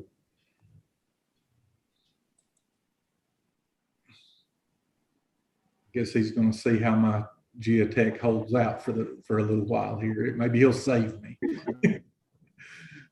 Hey, no, I'm here. I'm having some connectivity problems, but I think I got it worked out. Can you hear me? Can hear you now. Yes. Okay. Yeah, so we did find that it was they're 2 separate slides with the, as Patrick said, separated by the residual ridge line that kind of runs between them. The one of the 2 slides, it was pretty evident, approximate depth where the slide was taking place. The other one's a little bit fuzzy because we only did about 20 days worth of 20 days from our initial reading to the last reading, which is relative short time. We do think that both of the slides will continue to move, and that's been our experience.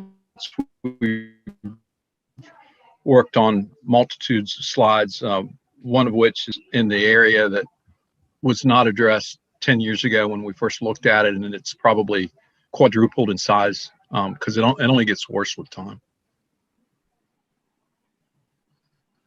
Thanks, Bernie.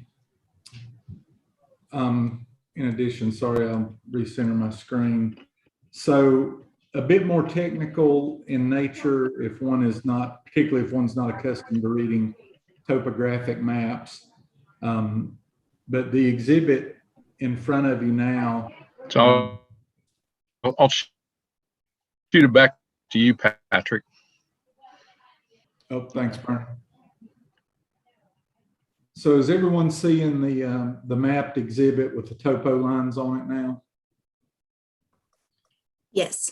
So this is basically just the beginning of preliminary design. And again, I don't want to steal thunder from Rich, but at the same time, I don't want to dwell here. It's hard enough to decipher a lot of these things that are depicted on these drawings at this scale, but certainly, through again, through the Zoom medium. But basically this is the same orientation as generally the same orientation as the photo that we opened up with, just kind of depicting basically, this would be Allen Street. an area basically running from, I guess, northeast to southwest. And then at the bottom here, I can zoom in a bit. You see Chipper Curve Road in that vicinity, the topo lines being indicative of the elevation change between those two facilities. Moreover, lines A, B, and C are cross sections that are cut, and I will forward over to the next one. So these same cross sections, if you will. So this is cross section A. This would be the southernmost slope. And I guess let me back up just a second before we take you through these, and we'll have Rich kind of take us through these. So basically, our group met to have, these certain discussions, obtained additional data from Kessel, which was most helpful, particularly the inclinometer data. And I think the thing to know with some certainty, is when you're seeing movement in a slide, even marginal movement in just a short window of 20 days, ordinarily, and we've had this discussion many times, we want to continue. We would recommend, as with, all the design folks in this group, that we continue to monitor that movement, up until the day, presuming that the slide is repaired, just to understand the depth of that. So, and we retain the ability to do that with these inclinometers in place. But basically through the information and that data, Kessel's evaluation, as well as Rich and his team at Worcester, it was determined that it's somewhat in our geography become more standard. I used to call this specialty construction, and I think it still is because there's just not a lot of folks that do it. But it was determined that, a soil nail wall with other grading improvements would provide, the safest repair and reclamation to Allen Street. So knowing that, through the analysis of certain data by the geotech professionals, part of this discussion, then we kind of moved into Rich and his team's phase of putting that design ideology to paper. So Rich, if you'd like, I'll turn that over to you. Okay, thank you. If you don't mind continuing to drive, Patrick, that would work. I'll be glad to. You just tell me where you'd like to go. Sounds good. My name is Rich Adams. I'm with, as Patrick said, Worcester Engineering Construction. We do this kind of work kind of all day, every day. It's a specialty type contracting, but there's so much of it out in Western North Carolina, you tend to see a lot of it. So our approach on this really is, try to find the most cost-effective approach that we can. And really, when you if you can turn this into, you can move a lot of dirt for the cost of almost any type of wall that you build. So really, for the most part, try to keep this as much of a grading job as we can, and build as small a wall as we can, but get down deep enough and build a big enough one, really to intersect the failure plane where these where the slope's failing. So that's what we attempted to do. These walls will be about between 15, 20 feet tall. They're called a soil nail wall, is the type that it's called. And you see those black lines kind of running horizontally back behind the slope. Yeah, there you go. Yep, right there. So those are soil nails. And basically what you do is you drill a hole, put some reinforcing steel in, and grout it up. And that reinforces the slope and kind of makes almost like a fishbowl and really captures Allen Street. So that's the method we'll use to stabilize Allen Street and stop the slide up at that level. And then by removing, so we're going to remove the soil. You see the dotted line at the top. Yep. Yep. So that's the existing ground level, and that's what's represented by the topography on the previous page that Patrick was referring to. And so we'll take that soil out and remove it.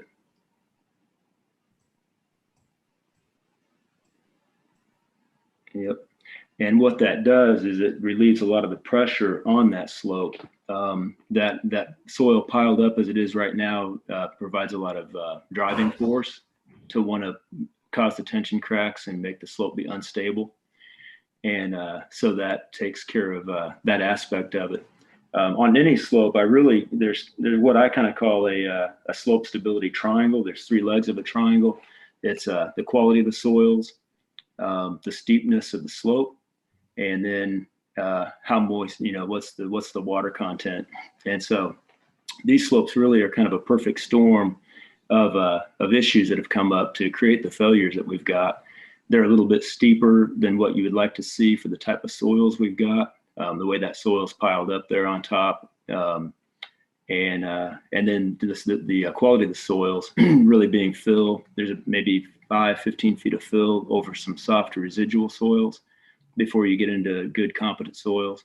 And then when you add the rainfall that we've had in Western North Carolina for the last 8 to 10 years, that kind of sets off just a perfect storm of the three legs of the triangle that sets off these slope failures. So that's really what we're trying to address in any kind of slope repair is you can't really change the soils too much, but you can make the soils less steep, which is what we're trying to accomplish by removing some of the soil and then stabilizing the soils with soil nails up against Allen Street. So that's kind of the overall approach to all of these cross sections. Yeah, so you see depicted here, I think, Rich, if memory serves me, section A and section B are both part of the south slide.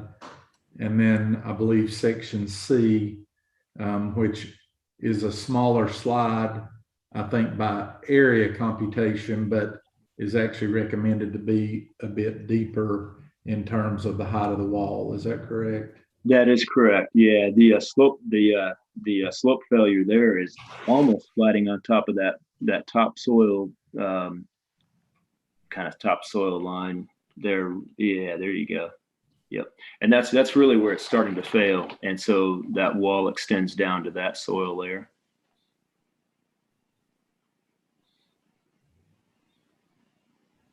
Without dragging you through Geotech 101 and 102 all in the same night, that might be as good a place as any to pause, just to give you an opportunity.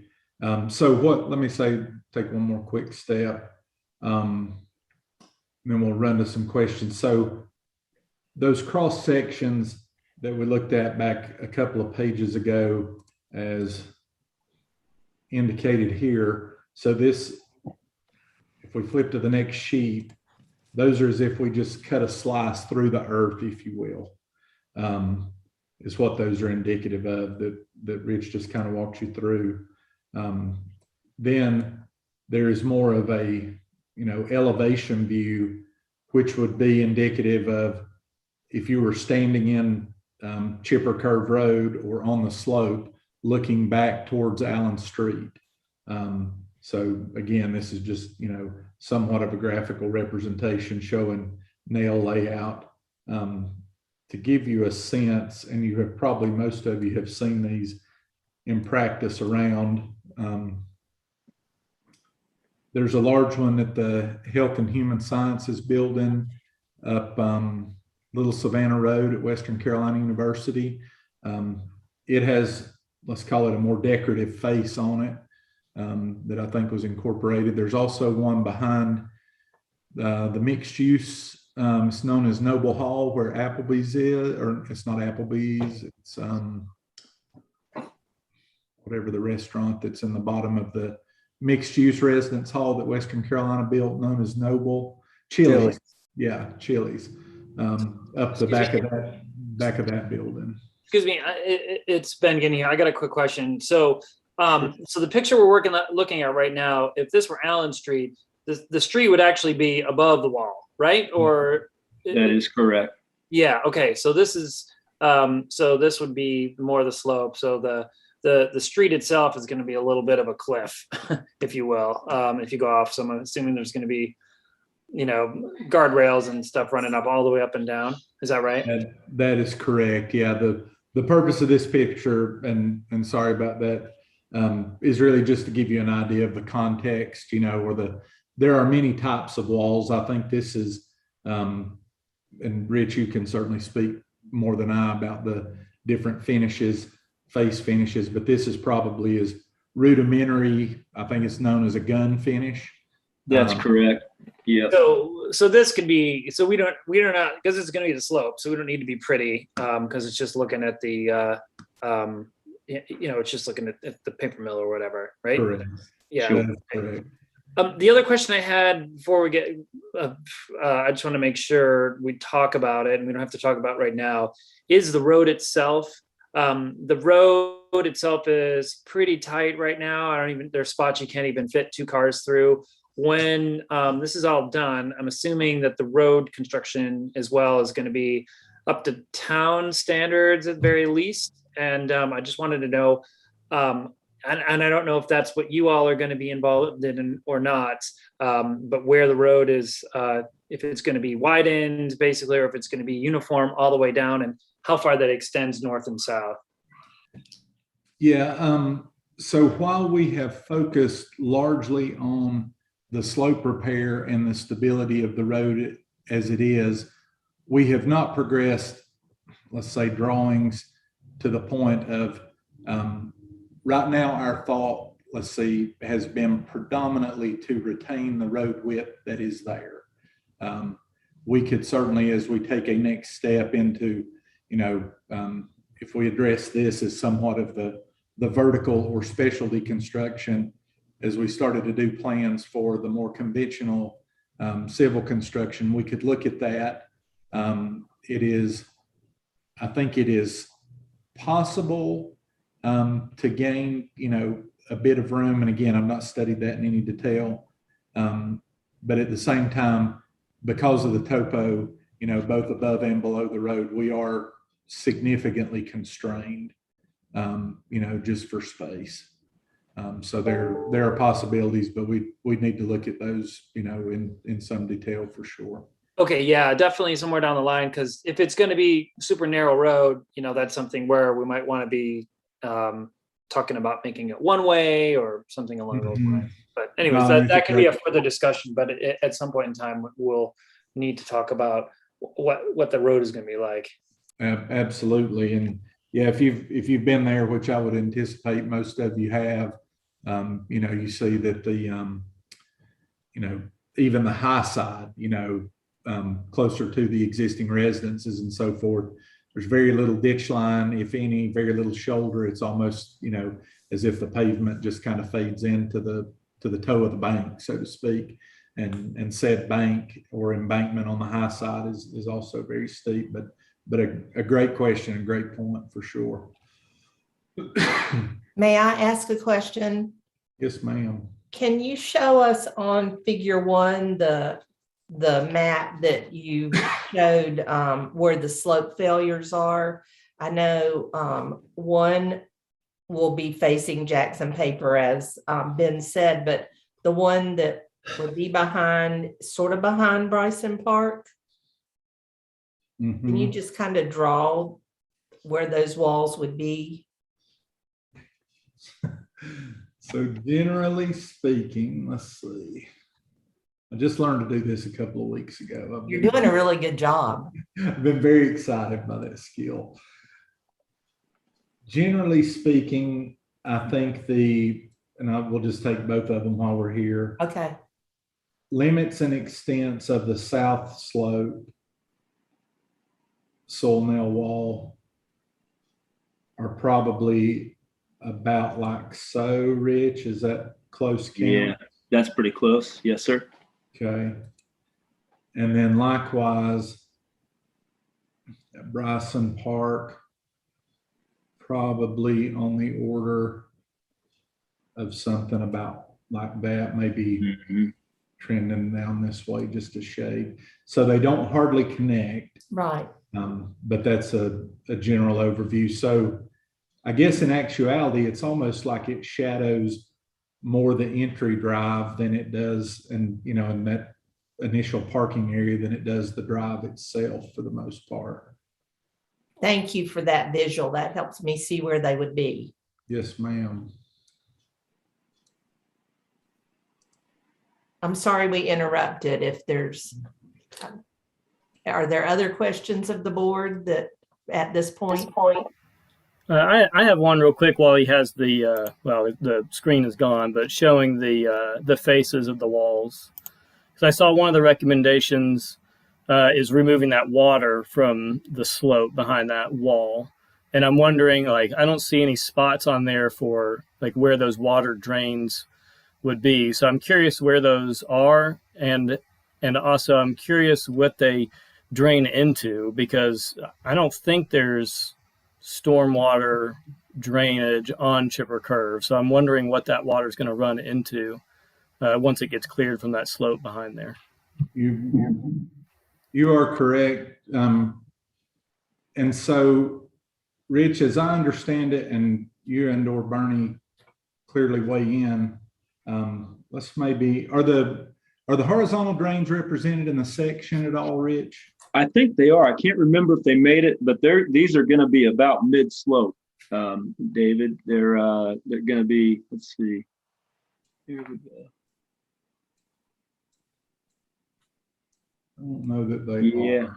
I don't think I've got them on this set of cross sections, but if you go up approximately, yeah, that's a good spot in that cross section, Patrick, where that angle indicator is, where it shows. Right. Like, yep.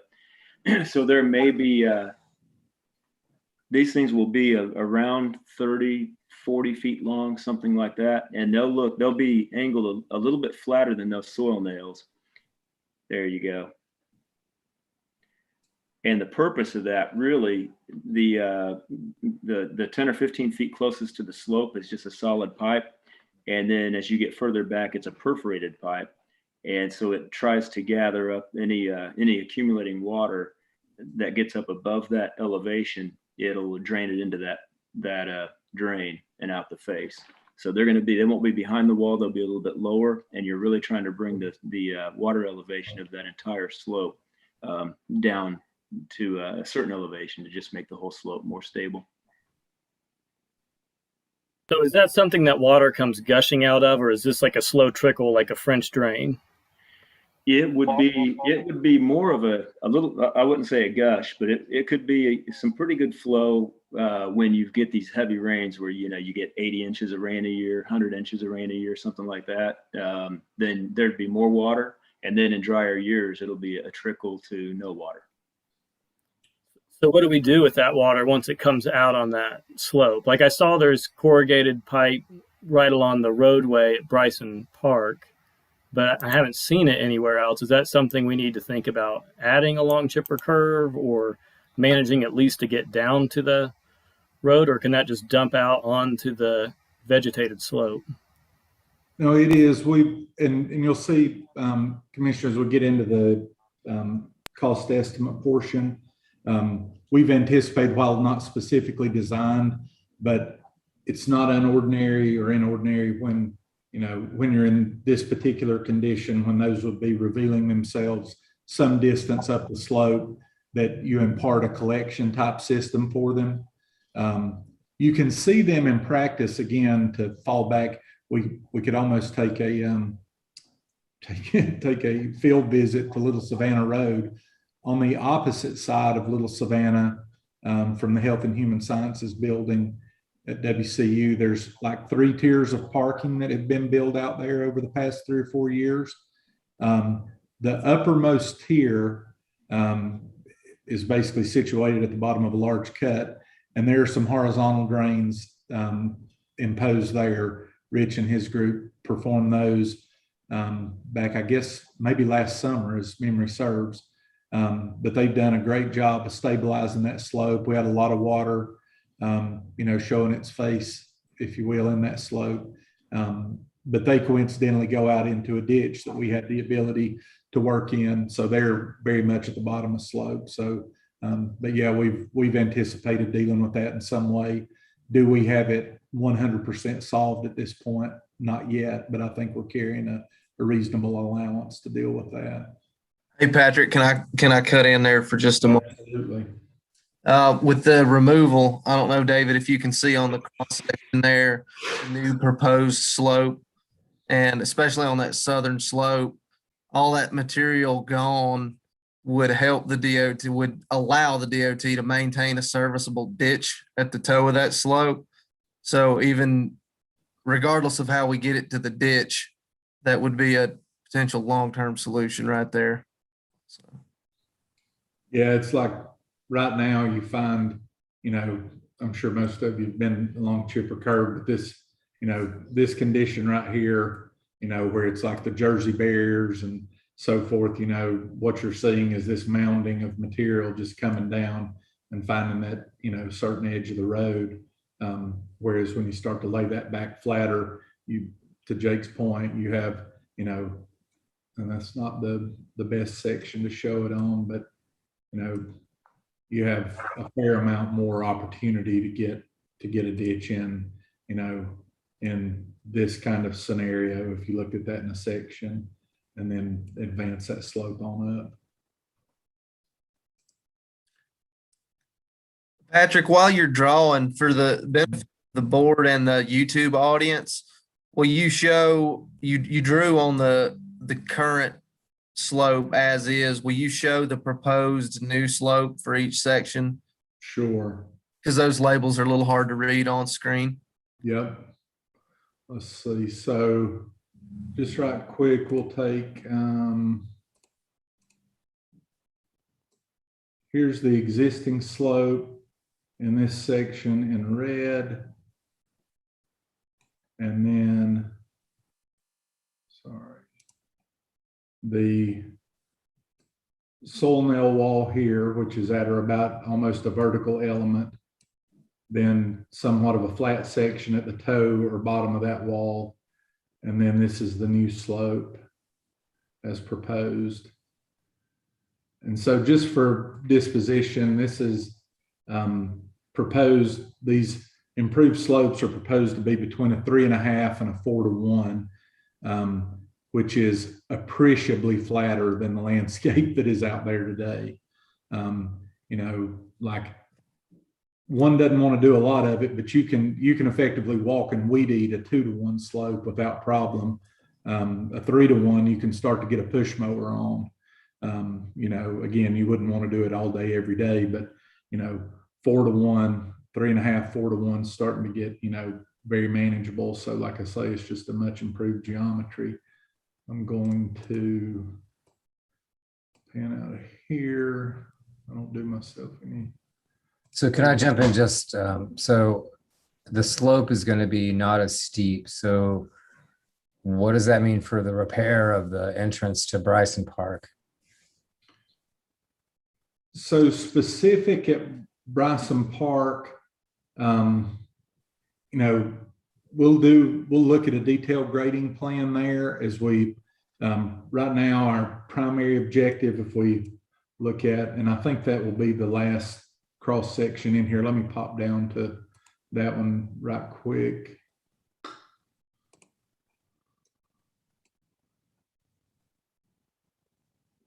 Is generally in here. You can see, let me give you a sketch. So soil nail wall, generally flat spot at the bottom of said soil nail wall, and then improved slope.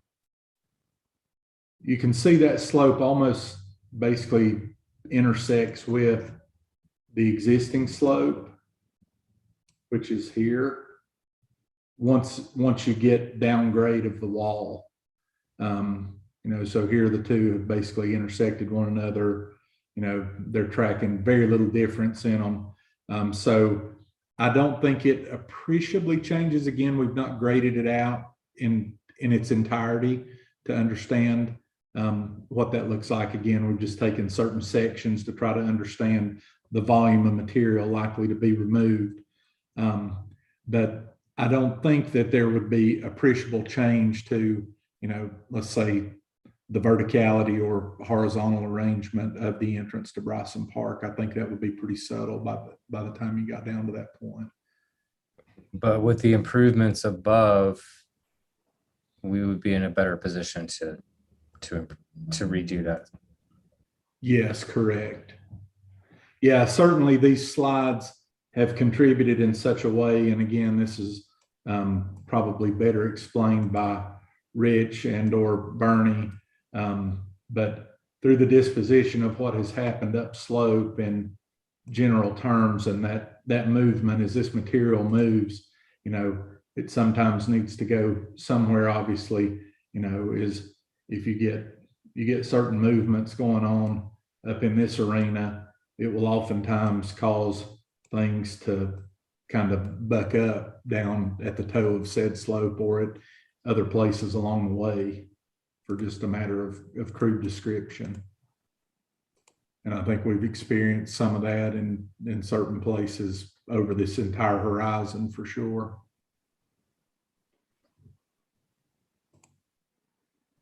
Did that hit your question close? Yes, thank you. You bet.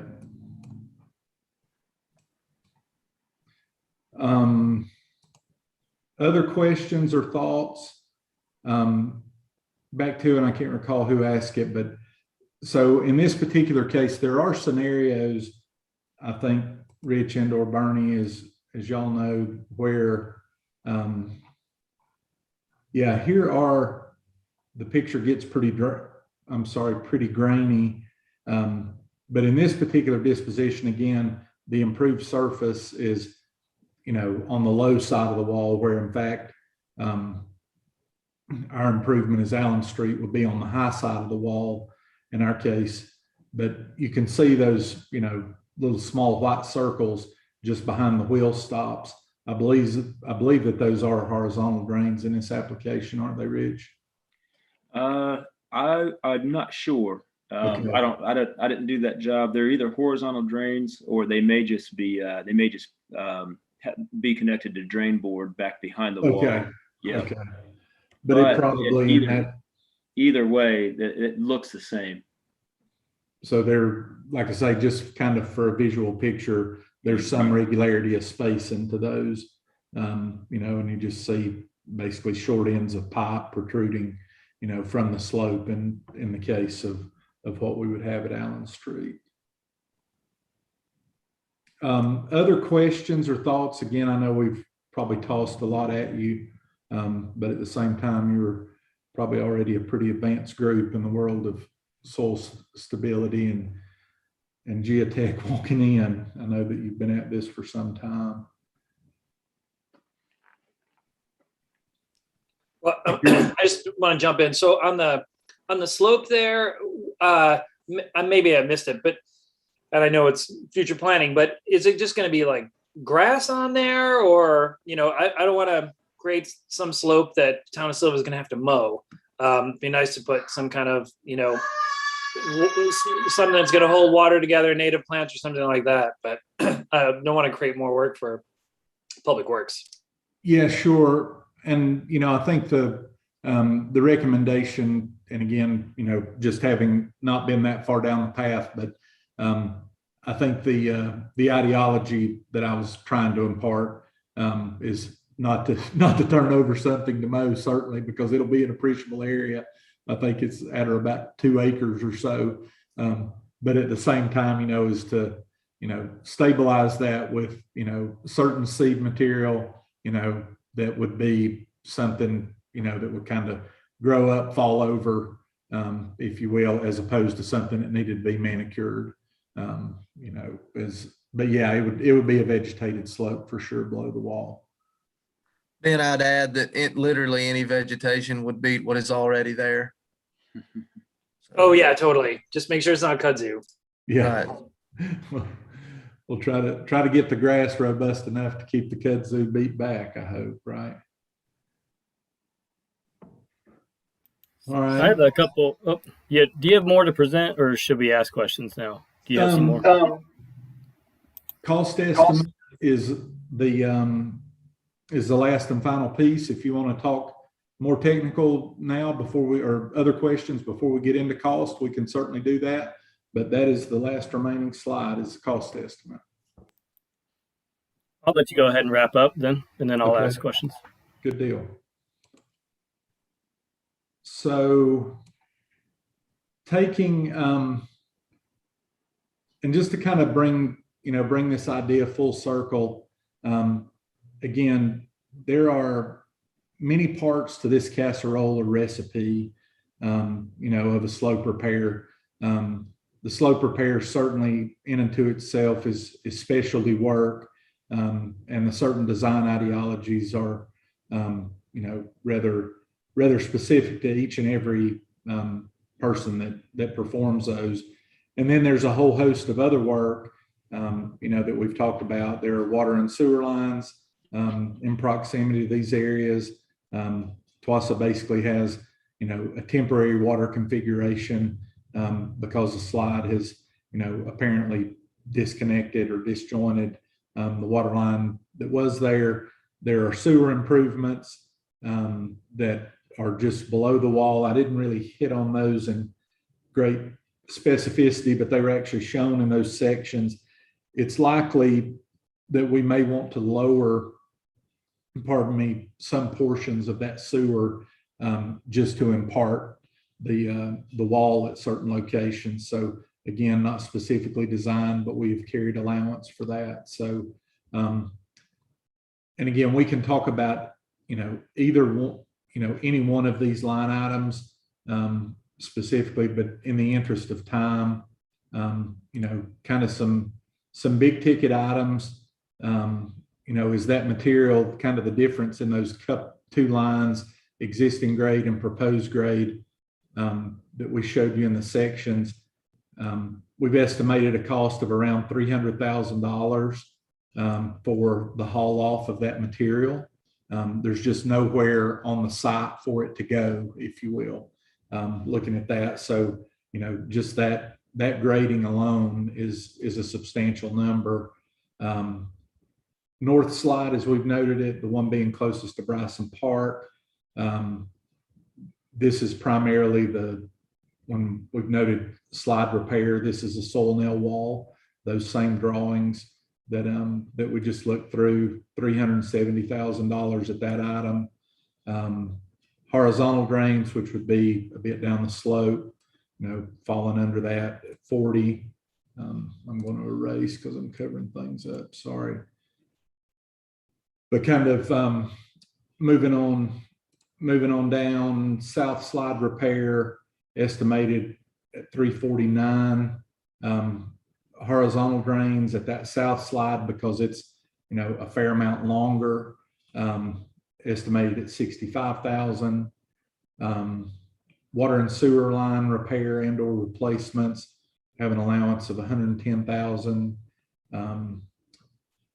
Back to one of the questions, there's not really a way to accept those horizontal drains. We've got an allowance of 40,000 in for that. Then we believe up in Allen Street alone that there need to be certain drainage improvements made. So we're carrying a cost 45,000 for that. Stone and asphalt, basically we've got some discontinuity already in Allen Street. Certainly by the time we get done with water line repairs, imparting the soil nail walls, and otherwise there will be very few parts of Allen Street left in all likelihood. And I'm speaking in the presumptive as if, the project were to move forward. But looking at stone, asphalt, and curb, at least along one side of Allen Street, restoration of surfaces, this is kind of tying driveways back in. I think there's as many as 4 or 5 driveways within the proximity of the work. Guardrail, which I think was mentioned earlier, and then seating. Brings us to a construction subtotal. So these are, kind of, if you will, to this point, kind of sticks and bricks items. Little over, basically almost approaching 1.6 million, 1.57 million dollars, sum total of that. Like I say, more or less $1 million of that living in 3 line items, probably north of $1 million just in 3 line items. Then the remainder 2 items here are, just somewhat catch-all in a sense. While we have had specific designs done to help identify costs for the soil nail wall at both locations, we have not yet performed design for the civil components, what I would say are the standard civil components of the roadway, the drainage, the water and sewer. But I guess the beauty of that is that work takes place with such a regularity. Both my office, we performed an in-house estimate of it, and then Worcester went to an outside site contractor and had them support. So basically, we kind of had blind comparisons to one another, and we're within about 10 to 15% of one another on where we saw those scopes of work outside of the soil nail. So that's how we kind of arrive at the 1.1516. Again, this next line item there is more design to take place. This takes you through testing, during construction. The specificity of this work, is, I guess, tedious enough that it needs a high level of review and oversight, and just representation in the field.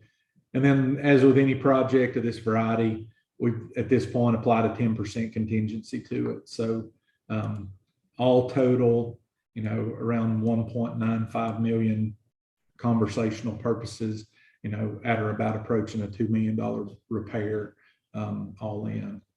So with that said, we'd be glad to take any questions, thoughts, or otherwise.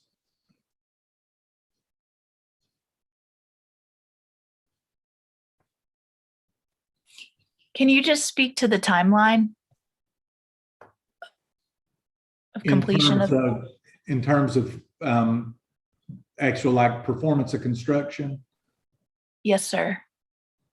Rich, I'm gonna let you take the first stab at that if you want. You probably have a better sense because your piece is probably more time dependent and critical path before some other things could be done if you want. Yeah, no problem. I would say just looking at the north slide, the two repairs, general line item 5 and the south and number 7, those two would probably be about 14 weeks or so to get those complete. Now, some of the grading could be done. Some of the grading will be done during that part of the construction. So, mobilization about a week, erosion control, maybe another half a week. Trying to see if there's any other big ticket items that are going to take a while after us.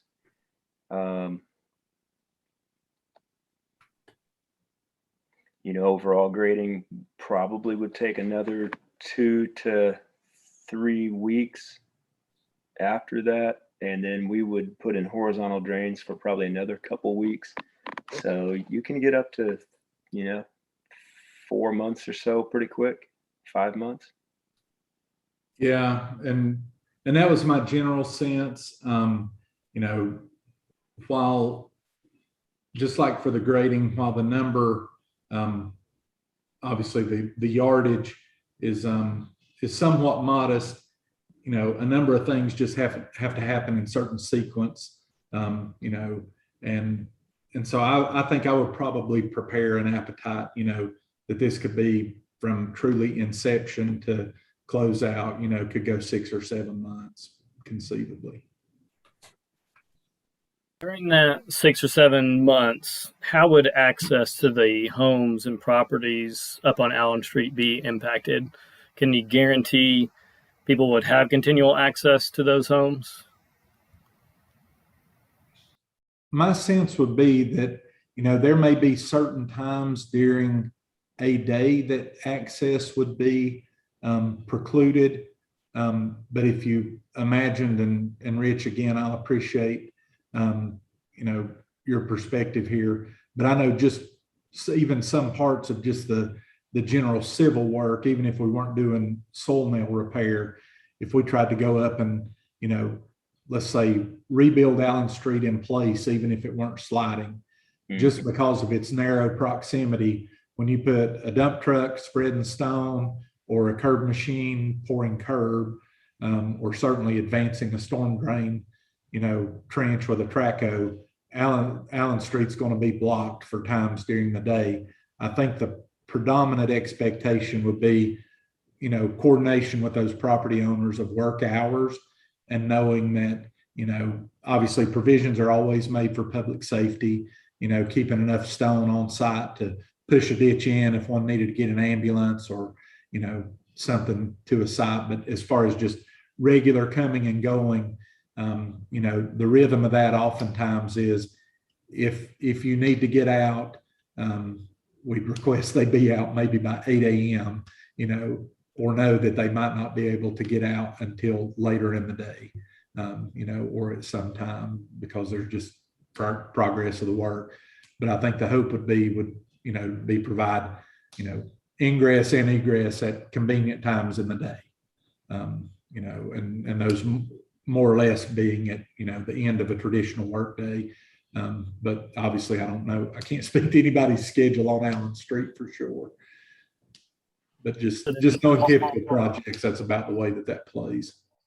Yeah. So then a question probably for Daniel Manring there, TWASA, can we maintain water and sewer during all this to the people up there?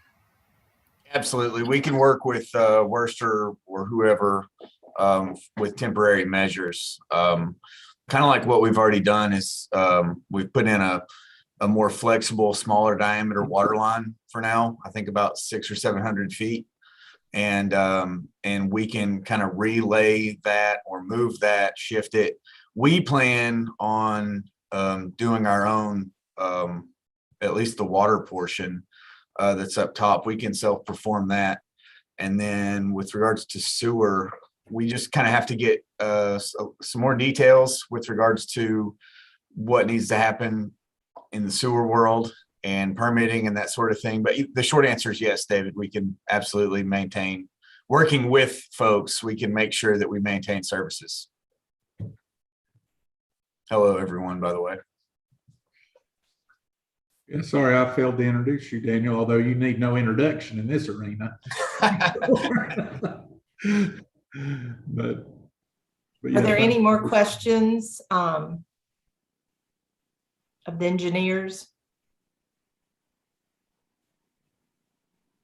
I have a question for Daniel. Sorry, Daniel, to put you on the spot. Is there any of these line items that might be considered a TWASA responsibility? Yeah, absolutely. I mean, water and sewer portions would be on us. We, in a meeting with, as Patrick mentioned earlier, they invited me to a meeting a couple weeks ago, and that's when we really started talking about a sewer relocation being a benefit to this project and the project's success. So I've not talked to my board about the sewer component. We've already budgeted for the water component to self-perform that. And I have allocated funds for a sewer repair. So the answer is yes, that would be our financial burden to bear, and not the towns. We would just have to coordinate work. Ideally, if we need contracted labor on the sewer, then we can work with y'all as a town and work with your team to maybe incorporate that into the project. I don't know the structure exactly from a dollar and a contracting standpoint. But different contractors also coordinate with other contractors all the time on projects. So if we need to go out and contract a sewer installer ourselves, then we will, and we'll work it out with you guys on timing. Cool, thanks.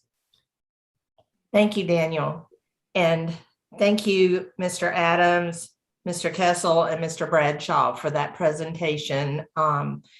Even as a non-engineer, I was able to understand most of it, and I'm sure the rest of the board appreciated your presentation. I David? can't wait for soil nails to come up in conversation. I still have a few questions, if you don't mind. All right, go ahead. Let me look through my list here. Okay, so in the Kessel engineering report, they recommended that they be retained for sort of design review and everything. And I'm wondering if that the design and permit fees, testing, legal, that line includes Kessel's oversight and sort of ongoing partnership with Worcester in that estimate. And then in addition to that, sort of the same part of the question, there's some fine print at the bottom that says these estimates do not include engineering design fees, legal fees, or application fees, but you have the line legal, design, and permit fees, which is included. So I'm kind of wondering what are some of these additional maybe design overview costs that aren't reflected in that, or are they reflected?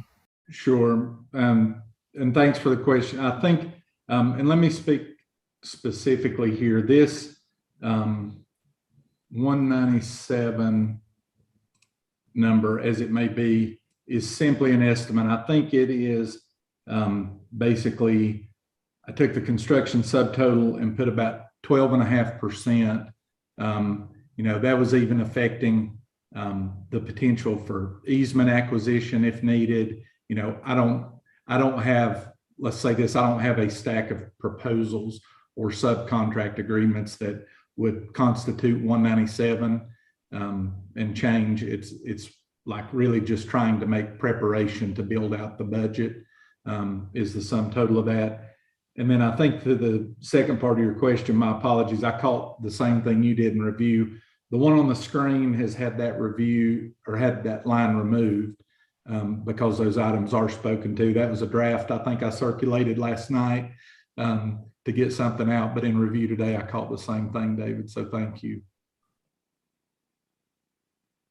Everyone loves to read the fine print, right? Patrick, Yeah. just for my own understanding, and maybe for the benefit of everybody else too in the YouTube audience, that figure isn't necessarily indicative of any particular ongoing relationship. That's just a standardized 12% of the subtotal for budgetary purposes, correct? That is correct. Okay. Across an array of things. Okay. For sure. Yeah. Thank you. Absolutely. The next question is about, so you have in there the repair money for all the asphalt and work for Allen Street when it gets torn up. But, that driveway into Bryson Park is also sort of in the regrading zone. So I imagine that's all going to get torn up. Is that going to be put back down in that like restoration of surfaces line, or are we going to be responsible for that portion of the repair to put Bryson Park sort of back where it was? Yeah, thanks. And I actually had a note. Jake and I had a conversation about that just earlier this afternoon. I'm not carrying a specific quantity for that work, David. Just the survey was at such a scale, I didn't have necessarily the ability to specifically quantify it. Obviously, there is some work there. I don't think it is a large number, probably could, that resurfacing and minor grading could probably be easily covered by the contingency or other pieces. And know too that, let's say that certainly in many of the top line items, 1 through 15 or 16, there are certain contingencies living in there as well. It is not our intention to show you, at this juncture, the absolute least possible cost for delivery of said project. Really, our impetus is to try to describe without simply overinflating it, the magnitude of the project. I think it would be very fair to say, at this point that, based on market conditions and reflections of the market, that we're probably between a 1.7 and a $2 million project here. So that was our primary focus, was to hope to bring you to that place. All right. So yeah, sort of disregarding the specifics of this estimate, which gets us to a fixed state. What about, is there a significant ongoing maintenance cost to these, like maintaining those drainage lines, or is there like, do we need to budget for yearly repairs or maintenance to this, or is this sort of a, no significant costs for maintenance? Rich, you want to take the first pass at that with regard to the wall? Yeah, I can. I would say there probably isn't a lot of there shouldn't be a lot of ongoing maintenance. The type of vegetation that gets selected that we had brought up earlier, that'll be important for how much mowing, how much vegetation control do you do. As far as the horizontal drains, whatever sort of manifold structure, whether it's a ditch or pipes or whatever that is, those would probably need something on the order of a 6 month or a year. Just look at evaluation, clean out anything that might be gathering, real similar to just like a culvert. A lot of times a culvert pipe across the road will get plugged up and water starts to overtop. So very similar to that kind of a maintenance scheme. And then I think the remainder of works, David, are basically you have Allen Street and associated improvements there today, so that's probably just carried on a road repair and maintenance efforts. So I don't think that those costs are exorbitant, but there probably is some reasonably measured costs there going forward, but I don't think it's a large number on an annual basis. I have another question that's sort of, and sorry, I'm asking a lot of questions. I know everyone wants to go eat dinner here, but so this is just part of my inexperience with working, for a job like this is, so things like the stone asphalt curb along Allen Street, the repaving of Allen Street, essentially. So Worcester in this proposal is the contractor for this job. Is that repaving job something you would put out to bid to a subcontractor in like a competitive bidding process, or is it just like, you estimate it's going to $75,000 is a fair price, so Worcester does it for that much? Like, I'm just curious, like when it comes to town, when we discuss cost stuff, is it worth us to have discussions like, oh, maybe the town should, put a request for proposals out for that sort of line item and solicit competitive bids, or is that something you do in this process? Yeah, so the way that basically, I think looking back probably to maybe early in the month of May, I think when the town made the decision, and obviously we did this in kind of graduated steps, but the identification of an emergency repair to Allen Street and procurement, because of the specialty nature even of the soil nail. My first conversation with Jake early on and with Paige was, can you take these certain reports that we've had prepared and put a bid package together out and let's send it out to bid. Absent the need for the soil nail walls, which you can see the magnitude of costs that they carry with them, we certainly could have done that. But when you look at the integral nature of that design and the performance of that construction is kind of what led us to this place. I think, David, to your point, and I'll, like I say, try to get folks headed home to dinner at some point, I'll stop talking, is I think that Worcester would be the contractor if that's you've basically got that set up, in a two-phased approach. We're kind of wrapping up phase one of that now, is to understand the magnitude.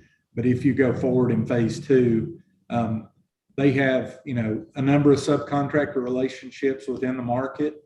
I think they're comfortable, leading this effort. And Rich, don't let me speak out of line on behalf of Worcester, but I think that they would certainly be committed, to take pricing from any qualified contractor, if you will, or sub, to perfect that. Because like I say, a lot of these timelines, a number of things are dependent upon a number of other things happening.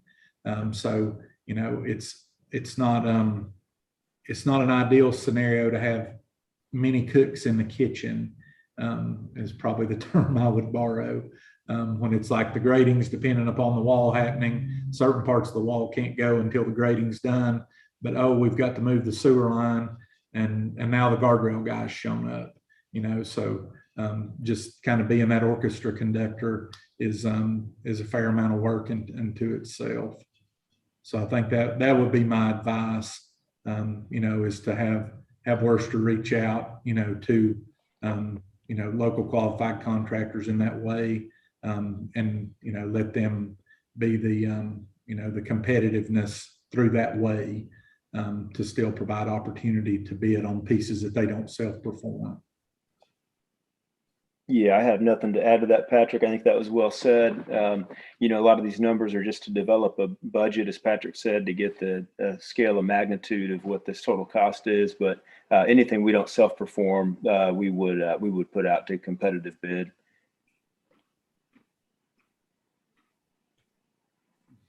And it may not be a bunch of documents out for shotgunned out, but contractors in the area that we've done some work with and sort of understand what we do and how we work together would probably be who we would look at. Jake, are you seeing anything in-house that you might be able to take care of on this cost estimate? Not at this time, Greg. That's the scope of this is far beyond my crew. Any other questions? Patrick, I know you mentioned you've got contingencies built in some of these line items, but are you comfortable with 10%, or do you think 15 or 20% would be a better contingency with the number of unknowns in this project? I think right now, Paige, given where we are, I think we're reasonably comfortable there. Because really, if you look across the horizon, and what I would say is this, let's look at it maybe right quickly through this lens, is, this line item at 370, this line item at 40, 349, and 65. So whatever the total of that is, right quick, probably $800,000 or so, maybe north of 800,000. Those items are pretty specifically designed already. The balance of the work, and actually some portion of the mobilization is attributed to those. So probably about 2/3 of the mobilization for soil nail. So if you kind of start to pare that down, we've easily approached 50% of the work is reasonably designed off of credible geotechnical data. And that's what, you have previously paid, or continuing to work with Worcester to provide. So it's really the backside, more conventional civil work that has not yet been specifically designed, but I think those estimates are realistic.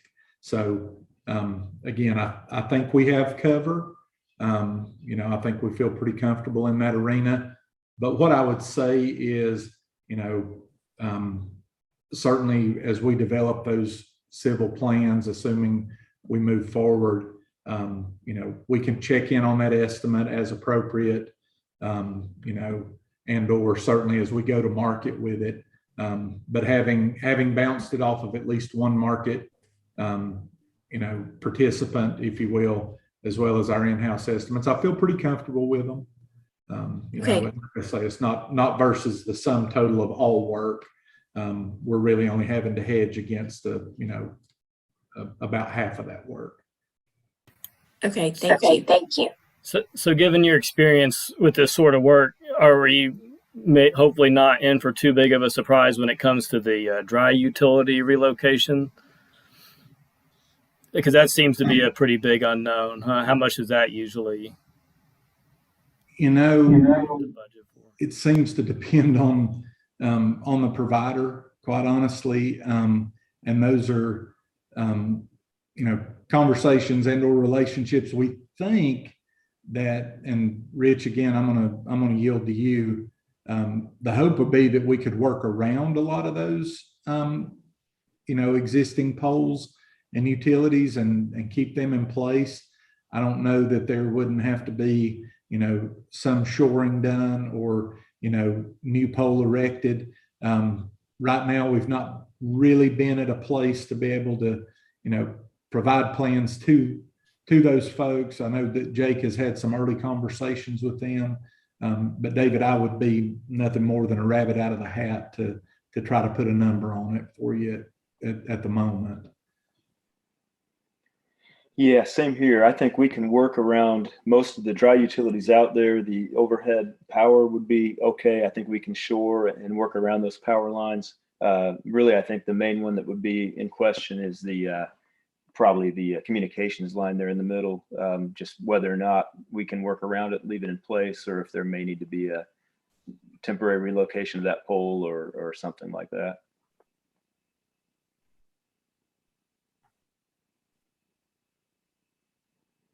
Yeah, because it really looks like the only power pole is right in that middle stable ground in between the two slopes. So that's nice. At least that I'm seeing on there just looking at it. All right. Thanks for answering that. There's another one hiding under the code too. Uh-oh. Are there any other questions? Do I get the feeling that the board wants to proceed with this? Is that a yes from everyone? They've done that. By proceed, I mean fix Allen Street. I would like to, I don't know if tonight's the night to have that conversation with staff about how we pay for it, from where. Yeah, I think that would be another meeting. I just wanted to know if we're ready to proceed and give Paige and Lynn a chance to see how we might be able to pay for this. Is everybody good with giving Paige that direction? Paige, do you need anything else from us? No, I don't think so. I think we can put this on the agenda the 26th and have some options on how to pay for it. Is everybody good with that? All right. Thank you, everyone. Again, Mr. Adams, Mr. Kessel, Mr. Bradshaw, and all the others that were involved in this. Thank you. You bet. Now I think we can proceed to our next agenda item, which is upcoming meeting logistics. Paige, will you kind of get us started on that? Yes. So since the board decided in a meeting to go back in person, I think we need to look at moving forward how we want to decide when we're going to be in person versus when we're going to be virtual. I know that that's a moving target as things are changing all the time. But I was thinking maybe we want to start the conversation along the lines of if our cases are above a certain percentage in the county, we're virtual, or if Jackson County is in the red, just to have a kind of jumping off point to plan. Okay, do I hear some comments about that? I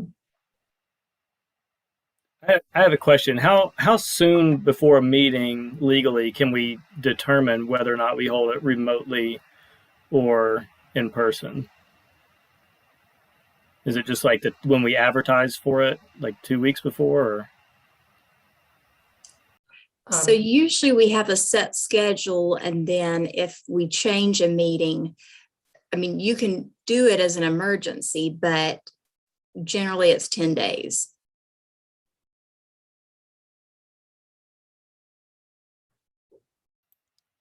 I would certainly say if we're in the red, then we don't have in-person meetings. Yeah, that seems like pretty straightforward. Other comments? I'd agree with that. Oh, I just agree with the red. I don't know. I guess what is the next orange? I guess looks like there's a little orange up there or whatever. Yeah, I don't know what orange. I have to look too, but for sure red. I think that's a good start.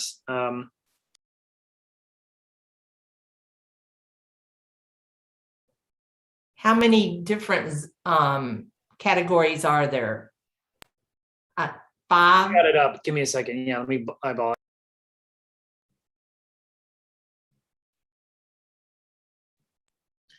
Hey, while he's looking that up, I'm only staying on because I'm curious on this subject. So hopefully y'all are okay with that.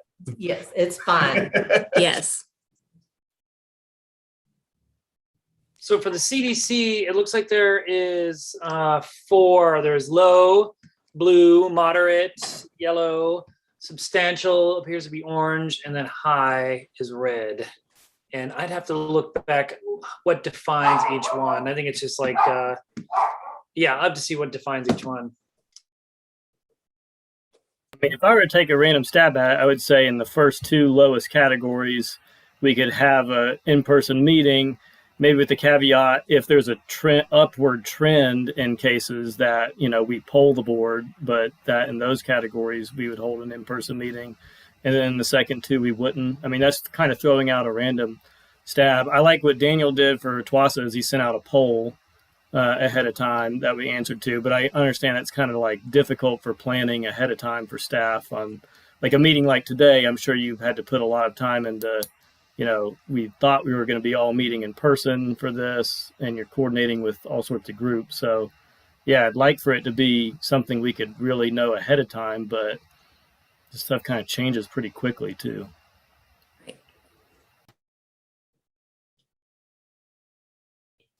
I kind of think that until we're out of the woods on this whole thing, even like the 3 most dangerous categories, that we all mask up while we're in the chamber.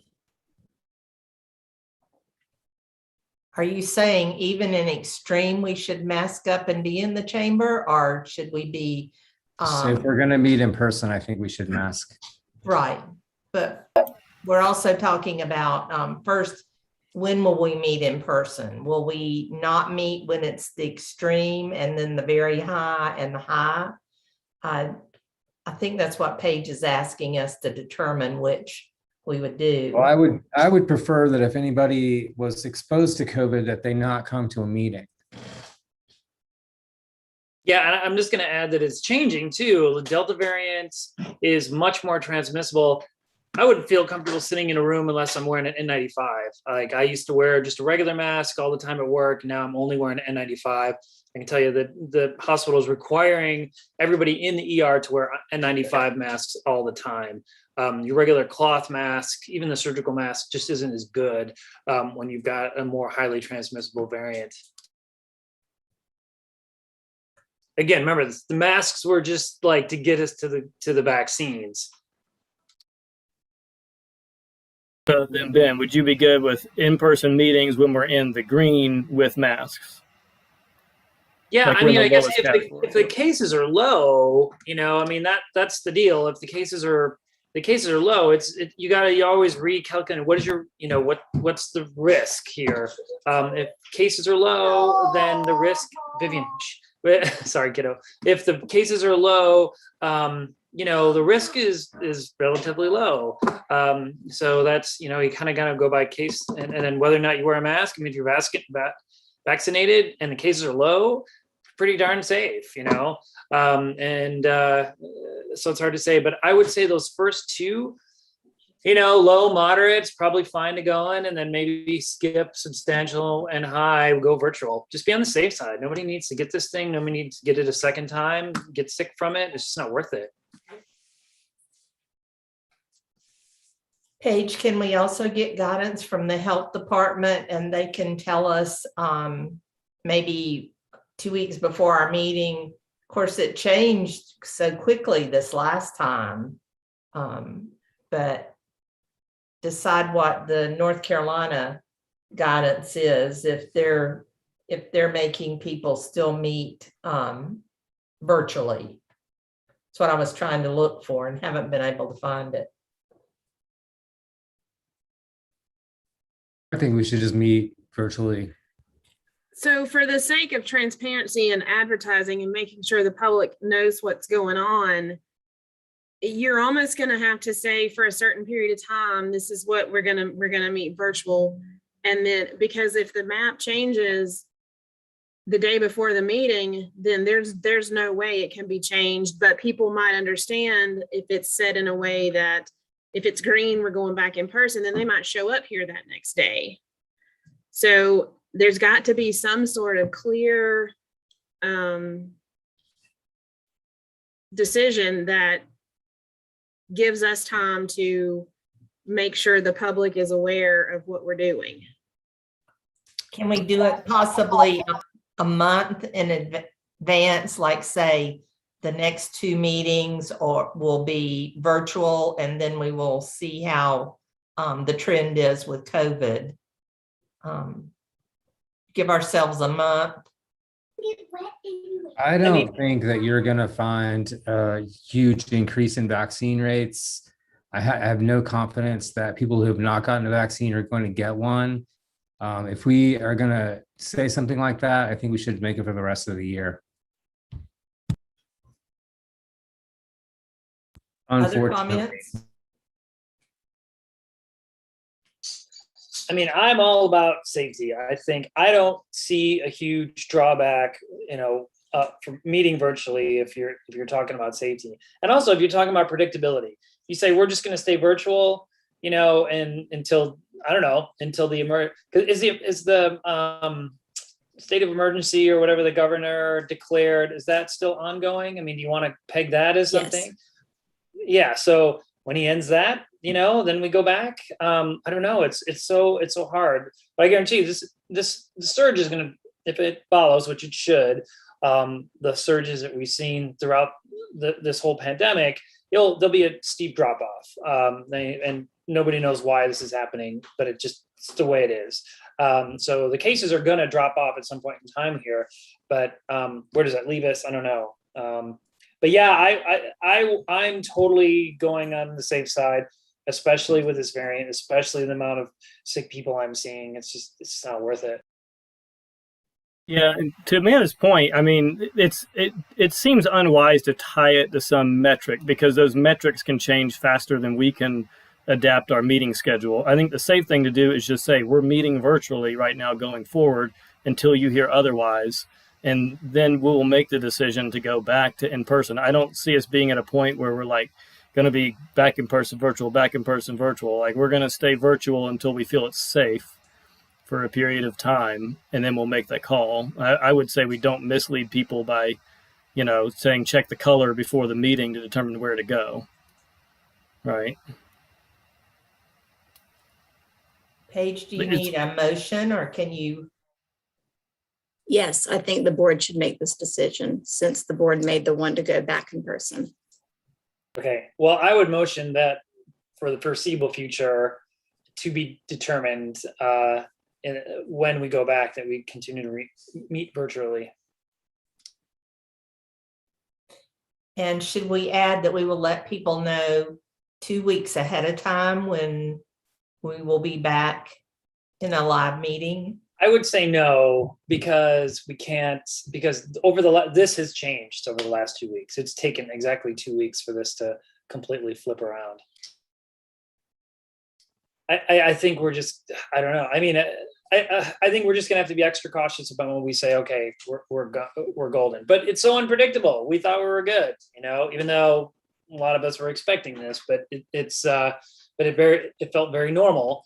And clearly it's not, but we're also, it's the virus that is making the decisions. I mean, you got to step back and be like, this is, we're doing our best to work with the virus, but the virus is making the decisions. And I'll add that this is Delta, and I've heard that there are more variants out there and we're up to like Lambda. Yeah, Lambda sounds bad. Okay. I would say we meet virtually and to be determined when we go back in person. And then when we make that decision, we're going to then we can throw some caveats on there or, reassess. So we have a motion. Any further discussion? Then Amanda, would you take our roll, please? Barbara?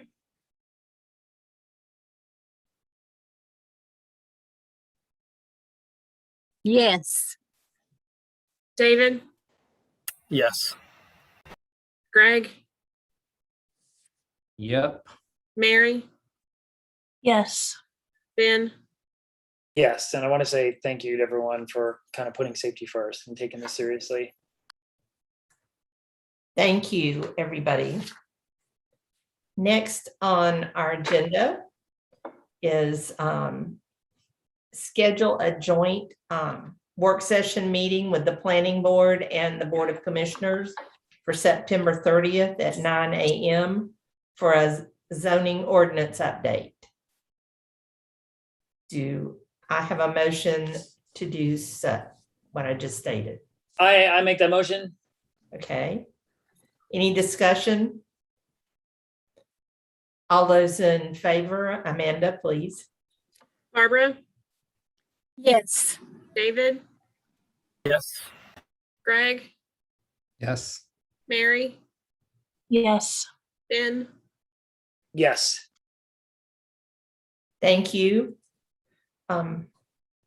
The next agenda item is to change the time of the August 19th, 2021 Planning Board meeting to 5:00 p.m. I'll make that motion. Okay, we have a motion. Any discussion? Then Amanda, if you'll do the roll. Barbara, Yes. David, Yes. Greg, Yes. Mary, Yes. Ben, Yes. Thank you, everyone. One more. Next agenda item is to change the time of the September 16th, 2021 Planning Board meeting to 5 p.m. I'll make that motion. My bad. No, please. Okay, Barbara made the motion. Any discussion? Amanda, all those in favor? Barbara, Yes. David. Yep. Greg. Yep. Mary, Yes. Ben, Yes. Sorry, I'm not trying to hog emotions. I gotta get to work. And the only other item on our agenda is adjournment. I got one thing first. That $189,200 from the consent agenda is the balance on what we owe DOT for the Skyland Drive sidewalk. So that's a fund balance appropriation from the sidewalk fund. Sorry. Thank you. Is that clear enough for everybody, David? So it's the same as the line right above it, expenditure Skyland Drive. It's combined with that. No, that expenditure is what we've already paid on the project. We paid $89,200. We just paid another $189,200. Yes. Okay. Our contribution to the sidewalk. Okay, now, if there's no further business, I'll entertain a motion to adjourn. I motion that we adjourn. Okay, any discussion? Then Amanda? Barbara, Yes. David, Yes. Greg, Yes. Mary, Yes. Ben. Yes. Meeting is adjourned, and thank you, everybody. It was a long meeting, but I think we accomplished a lot. So thank you. Thanks, everybody. Stay safe out there.